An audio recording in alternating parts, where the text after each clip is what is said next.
Praise the Lord.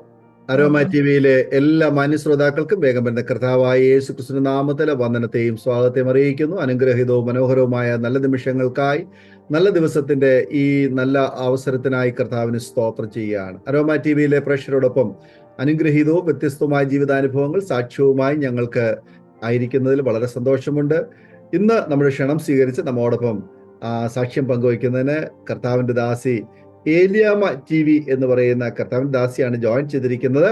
കർത്താവിന്റെ ദാസിയെ നമുക്ക് പരിചയപ്പെടാം. തന്റെ ജീവിതാനുഭവങ്ങൾ, ദൈവം നടത്തിയ അത്ഭുതകരമായ വഴികളെ കുറിച്ചൊക്കെ നമുക്ക് കേൾക്കാം. ശ്രദ്ധയോടെ പ്രാർത്ഥനയോടെ ആയിരിക്കുമ്പോൾ കർത്താവിന്റെ ദാസി പ്രിയ ഏലിയാമ ടി വി ആന്റിയെ തികഞ്ഞ സ്നേഹത്തോടും ആദരവോടും കൂടി അരോമ ടി വിയിലെ പ്രേക്ഷകരോടൊപ്പം സമയം ചെലവഴിക്കുന്നതിനെ ഞങ്ങൾ സ്വാഗതം ചെയ്തുകൊള്ളുന്നു. Praise Lord aunty. Okay, Aroma T വിയില് ആന്റിയെ പരിചയപ്പെടുത്താൻ ഞങ്ങൾക്ക് വളരെ സന്തോഷമുണ്ട്. ഒന്ന് പരിചയപ്പെടുത്താമോ? എവിടെ നിന്നാണ് ജോയിൻ ചെയ്തിരിക്കുന്നത്? വീട്ടിൽ ആരൊക്കെ ഉണ്ടെന്നൊന്ന് പറയാമോ? ഞാൻ വയനാട്ടിൽ നിന്നാണ് ജോയിൻ ചെയ്തിരിക്കുന്നത്. എൻ്റെ വീട്ടില് എൻ്റെ ഭർത്താവും എനിക്ക് 2 ആൺമക്കളും 2 പെൺമക്കളും മക്കളുടെ 2 ഭാര്യമാര് 2 ചെറിയ മക്കളും. ഇത്രയും പേരാണ് ഞങ്ങളുടെ കുടുംബത്തിൽ ഇപ്പോൾ ഉള്ളത്. ഓക്കെ. ആന്റിയെ പരിചയപ്പെട്ടതിൽ ഞങ്ങൾക്ക് വളരെ സന്തോഷമുണ്ട്. കർത്താവ് അനുഗ്രഹിക്കട്ടെ. അരോമ ടി വിയിലെ പ്രേക്ഷകരോടൊപ്പം ആന്റിക്ക് തുടർമാനമായി സംസാരിക്കാം. ആന്റിയുടെ മാതാപിതാക്കന്മാരെ കുറിച്ചും സഹോദരങ്ങളെ കുറിച്ചും ബാല്യകാല സ്മരണകളെ കുറിച്ചും കർത്താവിനെ അറിയാനിടയായി തരുന്ന സാഹചര്യങ്ങളെ കുറിച്ചുള്ള നല്ല ഓർമ്മകള് തുടർമാനമായിട്ട് സംസാരിക്കാം. സ്തോത്രം. ദൈവം നമ്മളെ അനുഗ്രഹിക്കുമാറാകട്ടെ. എൻ്റെ ചെറുപ്പകാലങ്ങളിലുള്ള കാര്യങ്ങളെ കുറിച്ചാണ് ഞാൻ ആദ്യം പറയാനായിട്ട് ആഗ്രഹിക്കുന്നു. എൻ്റെ വീട്ടില് അപ്പനും അമ്മയും, ഞങ്ങൾ 9 മക്കളും അവരുടെ അപ്പച്ചൻ്റെ അമ്മയും ഉണ്ടായിരുന്നു.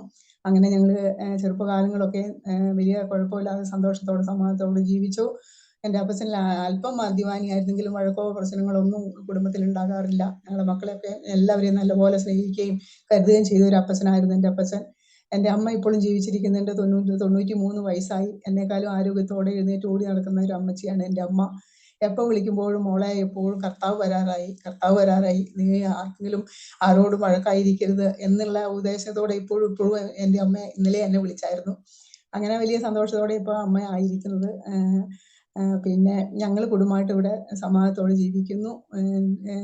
എൻ്റെ ചെറുപ്പകാലങ്ങളിൽ ഞങ്ങൾക്ക് വളരെയധികം കഷ്ടങ്ങളും പിന്നെ ഒത്തിരി പട്ടിണികളിലൂടെ ഞാൻ കടന്നുപോയത്. ഇപ്പൊ ചെറുപ്പത്തിലുണ്ടായിരുന്ന കാലം എന്ന് പറഞ്ഞു കഴിഞ്ഞാൽ ഒത്തിരി നാട്ടിൽ നിന്നൊക്കെ സ്ഥലം വിറ്റ് എൻ്റെ അപ്പച്ചനും അമ്മയും വയനാട്ടിലേക്ക് വന്നിട്ട് അവർക്ക് ഒന്നും അറിയില്ലായിരുന്നു. എന്ത് ചെയ്യണമെന്ന് അറിയാതെ ഞങ്ങൾ 8-9 മക്കളും പിന്നെ അപ്പച്ചനും അമ്മയും അപ്പച്ചൻ്റെ ഒരു അമ്മയും ആയിട്ട് ഞങ്ങൾ ജീവിക്കുകയായിരുന്നു. അപ്പം എങ്ങനെ ജീവിക്കണം, എങ്ങനെ മുമ്പോട്ട് പോകണമെന്നൊന്നും അവർക്കറിയില്ലായിരുന്നു. ഇവിടെ വലിയ ഈ വസൂരി എന്ന് പറഞ്ഞ രോഗങ്ങളും അതുപോലെ മറ്റുള്ള രോഗങ്ങളും മലേറിയ എന്നൊക്കെ പറഞ്ഞ രോഗങ്ങളൊക്കെ അന്ന് വയനാട്ടിലുണ്ടായിരുന്നു. അപ്പൊ നമ്മുടെ ദൈവം സഹായിച്ചിട്ട് നമ്മുടെ ആരുടെയും ഞങ്ങളുടെ വീട്ടിലേക്ക് അത് വന്നില്ല. തൊട്ടയലോകത്തൊക്കെ അത് സംഭവിച്ചു. നമ്മളായിരുന്നു, എൻ്റെ അമ്മയും അപ്പച്ചനുമായിരുന്നു ആ വീട്ടിലൊക്കെ പോയിട്ട് സഹായം ചെയ്തുകൊണ്ടിരുന്നത്.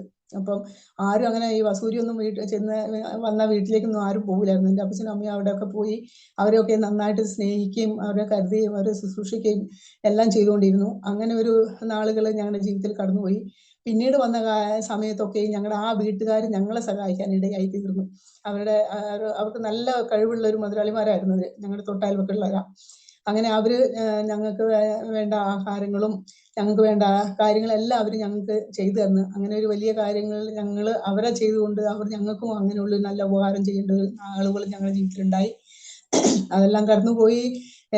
ഒത്തിരി പ്രയാസങ്ങളിലൂടെ പ്രതിസന്ധിയിലൂടെ ഒക്കെ കടന്നുപോയി. പട്ടിണിയും വളരെയധികം പ്രയാസങ്ങളിലൂടെയായിരുന്നു. എങ്കിലും സ്വർഗത്തിലെ ദൈവം ഞങ്ങൾക്ക് അതാത് സമയത്ത് ഓരോ കാര്യങ്ങളും തന്ന് ഞങ്ങളെ സഹായിച്ചു. അതിനുശേഷം ഒരു 10-17 വയസ്സായപ്പോൾ എൻ്റെ കല്യാണം കഴിഞ്ഞു. പിന്നെ കല്യാണം കഴിഞ്ഞ് വീട്ടിൽ വന്നു. ഇപ്പം എൻ്റെ ചേട്ടന് കുറച്ച് നല്ല മുൻകോപിയായിരുന്നു. എന്ത് പറഞ്ഞാലും തല്ലും, എല്ലാവരെയും തല്ലും. അപ്പച്ചനോടും അമ്മേനോടും, അപ്പച്ചനും അമ്മയ്ക്കൊക്കെ ഭയങ്കര പേടിയായിരുന്നു ചേട്ടനെ. അങ്ങനെ ഉള്ള ഒരു കാലത്തായിരുന്നു. അപ്പോൾ എൻ്റെ അമ്മ എന്നോട് പറഞ്ഞു, കല്യാണം കഴിഞ്ഞ് 7 ദിവസം കഴിഞ്ഞ് ഞങ്ങൾ വീട്ടിൽ പോയി മടങ്ങി വന്നു കഴിഞ്ഞപ്പം എൻ്റെ അമ്മ പറഞ്ഞു, മോളെ നീ സൂക്ഷിക്കണം, ഇവന് ഭയങ്കര ദേഷ്യമാണ്. ഇവൻ്റെ മൂക്കത്ത് ഈച്ച വന്നിരുന്നിട്ടുണ്ടെങ്കിൽ മൂക്ക് പോകണം അവന് വിഷയമല്ല, പക്ഷെ അവൻ്റെ ഈച്ചേനെ കൊല്ലണം എന്നുള്ളൊരു വാശിക്കാരൻ അവനെന്ന് പറഞ്ഞു. എനിക്കതൊന്നും മനസ്സിലായില്ല. നമ്മൾ അങ്ങനെ കണ്ടിട്ടില്ല കേട്ടിട്ടില്ലാത്തതുകൊണ്ട് അതൊന്നും എനിക്കൊരു വിഷയം വന്നില്ല. തന്നെയല്ല അന്നൊക്കെ ചേട്ടനൊരു അല്പം സ്നേഹമൊക്കെ കാണിച്ചായിരുന്നു. അപ്പൊ ആ സ്നേഹത്തിന്റെ മുകളിൽ ഇപ്പൊ എനിക്ക് അങ്ങനെ ഒന്നും ചെയ്യുന്നതെന്ന് ഞാൻ ചിന്തിച്ചില്ല. പിന്നീട് ആയിക്കഴിഞ്ഞപ്പോൾ കുറച്ച് നാൾ കഴിഞ്ഞു, 2 വർഷം കഴിഞ്ഞപ്പോഴാണ് എനിക്ക് മക്കളുണ്ടായത്. മൂത്ത മോൻ ഉണ്ടായി കഴിഞ്ഞ് കഴിഞ്ഞപ്പോൾ ആരോ പറഞ്ഞു കൊടുത്തു, ഇനി 1 കൊല്ലം കഴിഞ്ഞ്, അല്ല 3 കൊല്ലമായില്ലേ, ഇപ്പൊ മക്കള് ഒരെണ്ണം ആയി, ഇനി നമുക്ക് തരാനുള്ള എന്തെങ്കിലുമൊക്കെ ഉണ്ടെങ്കിൽ നീ മേടിച്ചോളണം, അത് കഴിഞ്ഞാൽ പിന്നെ ഒന്നും തരില്ല അവരെന്ന് പറയാൻ തുടങ്ങി. അങ്ങനെ ഇത് കേട്ടപ്പോൾ ചേട്ടന് പെട്ടെന്ന് ശരിയായി, അന്ന് ശരിയാണല്ലോ, ഇനി അവരൊന്നും തന്നില്ലെങ്കിലോ. അപ്പൊ ഒന്നും വേണ്ടാന്ന് പറഞ്ഞാൽ കല്യാണമൊക്കെ കഴിഞ്ഞത്. കല്യാണമൊക്കെ കഴിഞ്ഞ് കഴിഞ്ഞപ്പം കുറച്ച് നാളത്തേക്ക് വലിയ കുഴപ്പമൊന്നും ഉണ്ടായിരുന്നില്ല. അങ്ങനെ പ്രയാസങ്ങളൊക്കെ ആയി ഇങ്ങനെ കടന്നുപോയി. ഈ മക്കളുണ്ടായി കഴിഞ്ഞപ്പോൾ ഇങ്ങനെ പറഞ്ഞു കൊടുത്തതിന്റെ പേരിൽ പുള്ളി ഇങ്ങനെ എന്നോട് കുറേശ്ശെ വഴക്കൊക്കെ ഉണ്ടാക്കാനൊക്കെ തുടങ്ങി. അങ്ങനെ തുടങ്ങി കഴിഞ്ഞപ്പം കൊച്ചുണ്ടായി 7 മാസം കഴിഞ്ഞ് ഞങ്ങളെ പിന്നെ വീട്ടിലേക്ക് കൂട്ടിക്കൊണ്ടുപോയി. പിന്നെ വീട്ടിലേക്ക് തിരിഞ്ഞ് വന്നില്ല. പിന്നെ നോക്കുവോ അങ്ങനെ ചോദിക്കുവോ അങ്ങനെ ഒരാളുണ്ടോ എന്ന് വിളിച്ചു ചോദിക്കുവോ ഒന്ന് വരികയോ ഒന്നും ചെയ്യുകയല്ലായിരുന്നു. അങ്ങനെ ഒറ്റപ്പെട്ട ഒരു അവസ്ഥയിൽ ഞാൻ എൻ്റെ വീട്ടിൽ 7 മാസം ആയപ്പോൾ എന്നെ കൊണ്ടുവന്ന് വിട്ടിട്ട് പിന്നെ വീട്ടിലേക്ക് വരാനൊന്നും പറ്റിയില്ല. അങ്ങനെ അവിടെ കിടന്നു. പിന്നെ 3 മാസം കഴിഞ്ഞ് പ്രസവം കഴിഞ്ഞ് 3 മാസം കഴിഞ്ഞിട്ടും ഇത് വരുന്നില്ല. അങ്ങനെ പിന്നെ ഞങ്ങൾ വിചാരിച്ചു എന്നാൽ ഇവർ ഒഴിവാക്കി കാണാതിരിക്കും, എന്തായാലും ഇവർ വരാതെ നമുക്ക് ഏതായാലും തിരിച്ചു വരാൻ പറ്റില്ലൊന്നുമില്ല, ആ ഇതിൽ ഇങ്ങനെ ജീവിച്ചു. അത് കഴിഞ്ഞ് 4 മാസം കഴിഞ്ഞപ്പോൾ പിന്നെ വീട്ടിലേക്ക് വന്നു. വന്നിട്ട് പറഞ്ഞു ഞങ്ങൾ പിള്ളേരെയും മോളെയും കൊച്ചിനെയും കൂടി കൂട്ടിക്കൊണ്ട് പോകാന്ന് പറഞ്ഞു. ഇപ്പൊ നമുക്ക് ചെറിയൊരു കടമയൊക്കെ ഉണ്ടല്ലോ, ഒരു നേരത്തെ ആഹാരം കൊടുക്കുകയും അങ്ങനെയുള്ള സന്തോഷത്തോടെയൊക്കെ പോകുന്ന ഒരു കാര്യമായിരുന്നല്ലോ. അപ്പൊ അങ്ങനെയുള്ള സമയത്ത് പിന്നെ പെട്ടെന്ന് പോവാന്ന് പറഞ്ഞപ്പോൾ വീട്ടുകാർക്കും വലിയൊരു വിഷമമായി. അപ്പൊ അവര് പറഞ്ഞു, മോനെ ഏതായാലും നിങ്ങളൊന്നും പറയാതില്ലേ വന്നത്, ഇന്ന് കൊണ്ടുപോകാൻ എന്തായാലും പറ്റില്ല, ഏതായാലും ഇത്ര നാൾ ഇവിടെ നിന്നതല്ലേ, ഒരാഴ്ച കഴിഞ്ഞാൽ അടുത്ത ആഴ്ച കൊണ്ടുപോകാന്ന് പറഞ്ഞു. അപ്പൊ പറഞ്ഞു ഇപ്പൊ തന്നെ ഇനി ഞങ്ങൾക്ക് കൊണ്ടുപോകണം എന്ന് പറഞ്ഞു. പിന്നെ ശരിയെന്ന് പറഞ്ഞു. അങ്ങനെ ഞങ്ങൾ വീട്ടിൽ നിന്ന് അവിടുന്ന് വരാനായി ഇടയായി. അങ്ങനെ വന്ന് എനിക്ക് വസ്ത്രം ഒരു ജോഡി വസ്ത്രം മേടിച്ച് നേരത്തെ വെച്ചിട്ടുണ്ടായിരുന്നു. ആ ഒരു മുണ്ടും ഒരു ബ്ലൗസും, അന്ന് ഇറക്കമില്ലാത്ത ബ്ലൗസും പിന്നെ ഞെറിഞ്ഞിട്ടുള്ള മുണ്ടൊക്കെ ഉടുക്കണ ഒരു കാലം. അങ്ങനെ ആ മുണ്ടൊക്കെ ഉണ്ടായിരുന്നുള്ളൂ. ആ മുണ്ടും കൊണ്ട് ഞങ്ങൾ വന്നു. വന്നിട്ട് പിന്നെ എന്നെ വീട്ടിലേക്ക് വിട്ടില്ല, പിന്നെ എൻ്റെ വീട്ടിലേക്ക് പിന്നെ വിടുന്നില്ല. അങ്ങനെ ആയി ഒരു വർഷം കൊണ്ട്, ഒറ്റ ഒരു വർഷത്തിൽ ഞാൻ ഒരു മുണ്ടും ഒരു ബ്ലൗസും മാത്രം എടുത്ത് ജീവിച്ചു. അപ്പം വീട്ടിലേക്ക് വന്നാൽ അത് എനിക്ക് മേടിച്ചു തരുള്ളൂ. അന്ന് ഫോണില്ല. പിന്നെ നമ്മുടെ വീട്ടിൽ നിന്ന് ആരും വീട്ടിലേക്ക് വരുന്നത് ഇഷ്ടമല്ല. അത് കാരണം കൊണ്ട് ആ ഒരു വീട്ടിലേക്ക് വരാറില്ല. അങ്ങനെ വീട്ടുകാരും വരില്ല, ഇവിടുന്ന് അങ്ങോട്ടും പറഞ്ഞു വിടില്ലാത്ത ഒരു അവസ്ഥയിൽ ഞാൻ ഒരു വർഷം ഒരു മുണ്ട് മാത്രം ഉടുക്കാനിടയായി. അങ്ങനെ ആ ഒരു മുണ്ട് കീറി എൻ്റെ ഒരു വശം മുഴുവനും ഇങ്ങനെ കീറിപ്പോയി.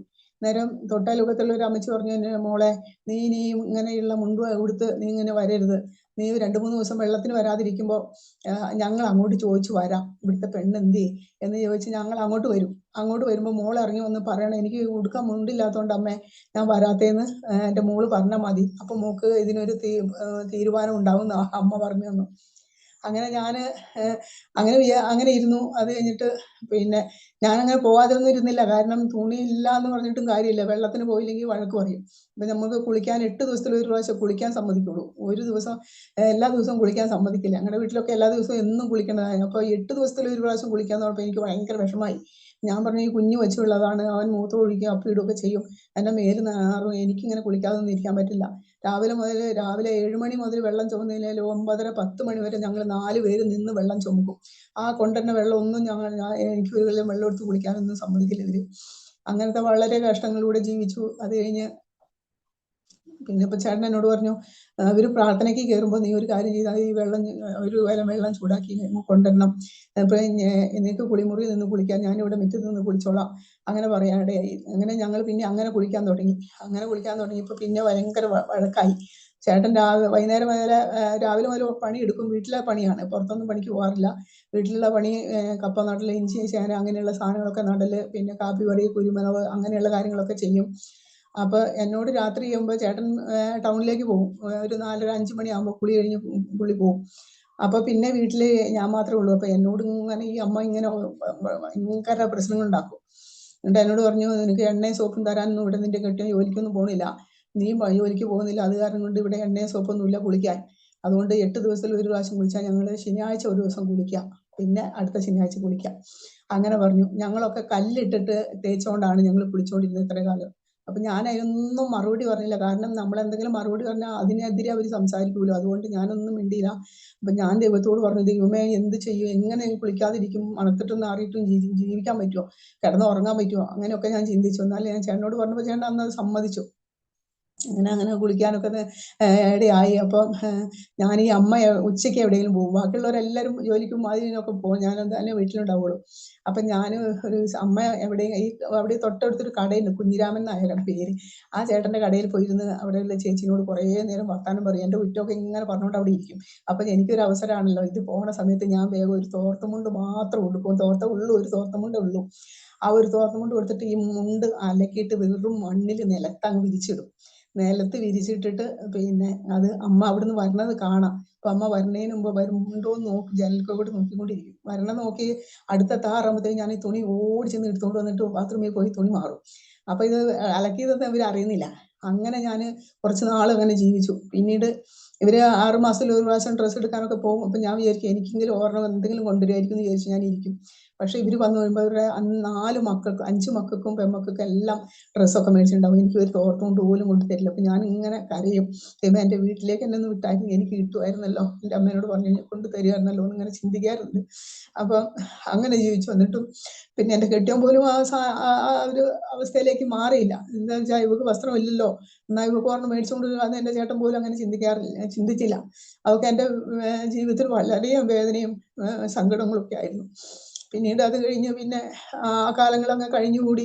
ഞങ്ങൾ പിന്നെ വേറെ പോയി ഞാൻ കൂലിവേലയ്ക്ക് പോകാനായി ഇടയായി. അങ്ങനെ പോയി പിന്നെ വസ്ത്രങ്ങളൊക്കെ വാങ്ങാനായിട്ട് ഇടയായി. അങ്ങനെയൊക്കെ ആ കാലങ്ങൾ അങ്ങ് കഴിഞ്ഞു പോയി. പിന്നീട് ഞാൻ ദൈവത്തെ അറിയാനായിട്ട് ഉണ്ടായ ഒരു കാര്യം, ഒത്തിരി ഇങ്ങനെ എന്നെ തല്ലിയപ്പോൾ ഞാൻ വിചാരിച്ചു ഇനി എന്തായാലും ജീവിച്ചിട്ട് കാര്യമില്ല, ഇനി മരിക്കാം എന്ന് പറഞ്ഞു. അപ്പം മഴ പെയ്യുന്ന സമയത്തൊക്കെ എൻ്റെ വീട്ടിൽ നിന്ന് അലമാരി തന്നില്ല എന്നുള്ള ഒരു ഭയങ്കര ഒരു പ്രശ്നമായിരുന്നു. അപ്പൊ ഈ മുണ്ടല്ല ഞാൻ ഉടുക്കണത്, എൻ്റെ വസ്ത്രം മുഴുവനും പെരും മഴ പെയ്യുമ്പോൾ ആ മഴയത്തേക്ക് ഈ അഴ കെട്ടിയിട്ടെന്ന് അഴയിലാടുന്നത്. ആ അഴയെന്ന് എല്ലാ സാധനവും എടുത്തിട്ട് മുറ്റത്തേക്ക് എറിഞ്ഞിടും. എന്നിട്ട് ഇത് മുഴുവനും ആ ചെളി കിടന്നങ്ങനെ നനയും.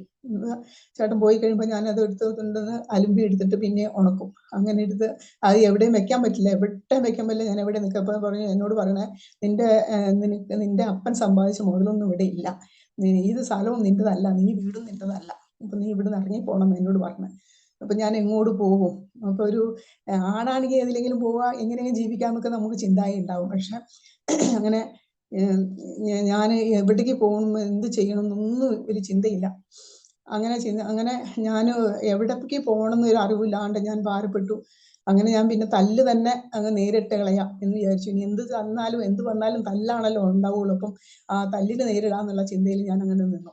പിന്നെ തല്ല് എന്നും തല്ലും, ഒരു ദിവസം പോലും തല്ലാത്തൊരു ദിവസമില്ല. ഒരു ദിവസം എന്തെങ്കിലും എന്നൊക്കെ പറഞ്ഞാൽ മതി, ഒന്നും നമ്മൾ പറയൊന്നും വേണ്ട, പുള്ളി ഇങ്ങോട്ട് നമ്മളോട് ഓരോ കാര്യം ചോദിച്ച് മനസ്സിലാക്കി നമ്മളെ തല്ലുക. അപ്പൊ ഒരു ദിവസം എന്നോട് ഇങ്ങനെ കുറെ നേരം ഇങ്ങനെ ചോദ്യം ചെയ്യും, എല്ലാ ദിവസവും വരുമ്പോൾ ഓരോ കാര്യങ്ങളും പറഞ്ഞ് ചോദ്യം ചെയ്യാം. അപ്പൊ അന്ന് ചോദ്യം ചെയ്തപ്പോൾ ഞാൻ കുറെ നേരം ഇത് കേട്ടു, ഞാൻ ഒരക്ഷരം പോലും മിണ്ടിയില്ല. കേട്ടിരുന്നിട്ട് ഞാൻ പറഞ്ഞു, തല്ലുകയാണെങ്കിൽ ചേട്ടനൊന്ന് തല്ല്, എനിക്ക് തല്ല് കഴിഞ്ഞിട്ട് വേണം എനിക്ക് എന്നെ പണിയെടുക്കാൻ. ഞാൻ വേഗം പറയാം, എനിക്ക് തല്ല് കൊണ്ടുകൊണ്ട് ഇതെങ്ങനെ പിറുപിറുന്ന് പറയാനും ഇങ്ങനെ എല്ലാവരുടെ മുമ്പിൽ കരയാനും എനിക്കറിയില്ല. അത് കാരണം ഞാൻ പറഞ്ഞു, ചേട്ടന് വേഗം തല്ലുകയാണെങ്കിൽ ഒന്ന് തല്ലുക, ഞാൻ എനിക്ക് വെള്ളത്തിന് പോകണം, ഒത്തിരിയും ദൂരം വെള്ളത്തിന് പോകണം. അപ്പോൾ ആ പണിയൊന്നും ഒടുങ്ങ ചെയ്യാതിരിക്കാൻ പറ്റിയത്, കരഞ്ഞോണ്ട് ഇവിടെ ഇരുന്ന് ചേട്ടൻ്റെ തല്ലും കൊണ്ടുകൊണ്ട് ഇവിടെ നിന്ന് കഴിഞ്ഞാൽ പണിയും നടക്കില്ലെന്ന് പറഞ്ഞു. എനിക്ക് പിള്ളേരുണ്ടല്ലോ, അവരെ നോക്കേണ്ടതെന്ന് ചോദിച്ചു. ഞാൻ അങ്ങനെ പറഞ്ഞു. അങ്ങനെ പുള്ളി അന്ന് തല്ലിയില്ല സത്യം പറഞ്ഞാൽ. ഞാൻ എന്നിട്ട് വേഗം ഓടി വെള്ളത്തിന് പോയി.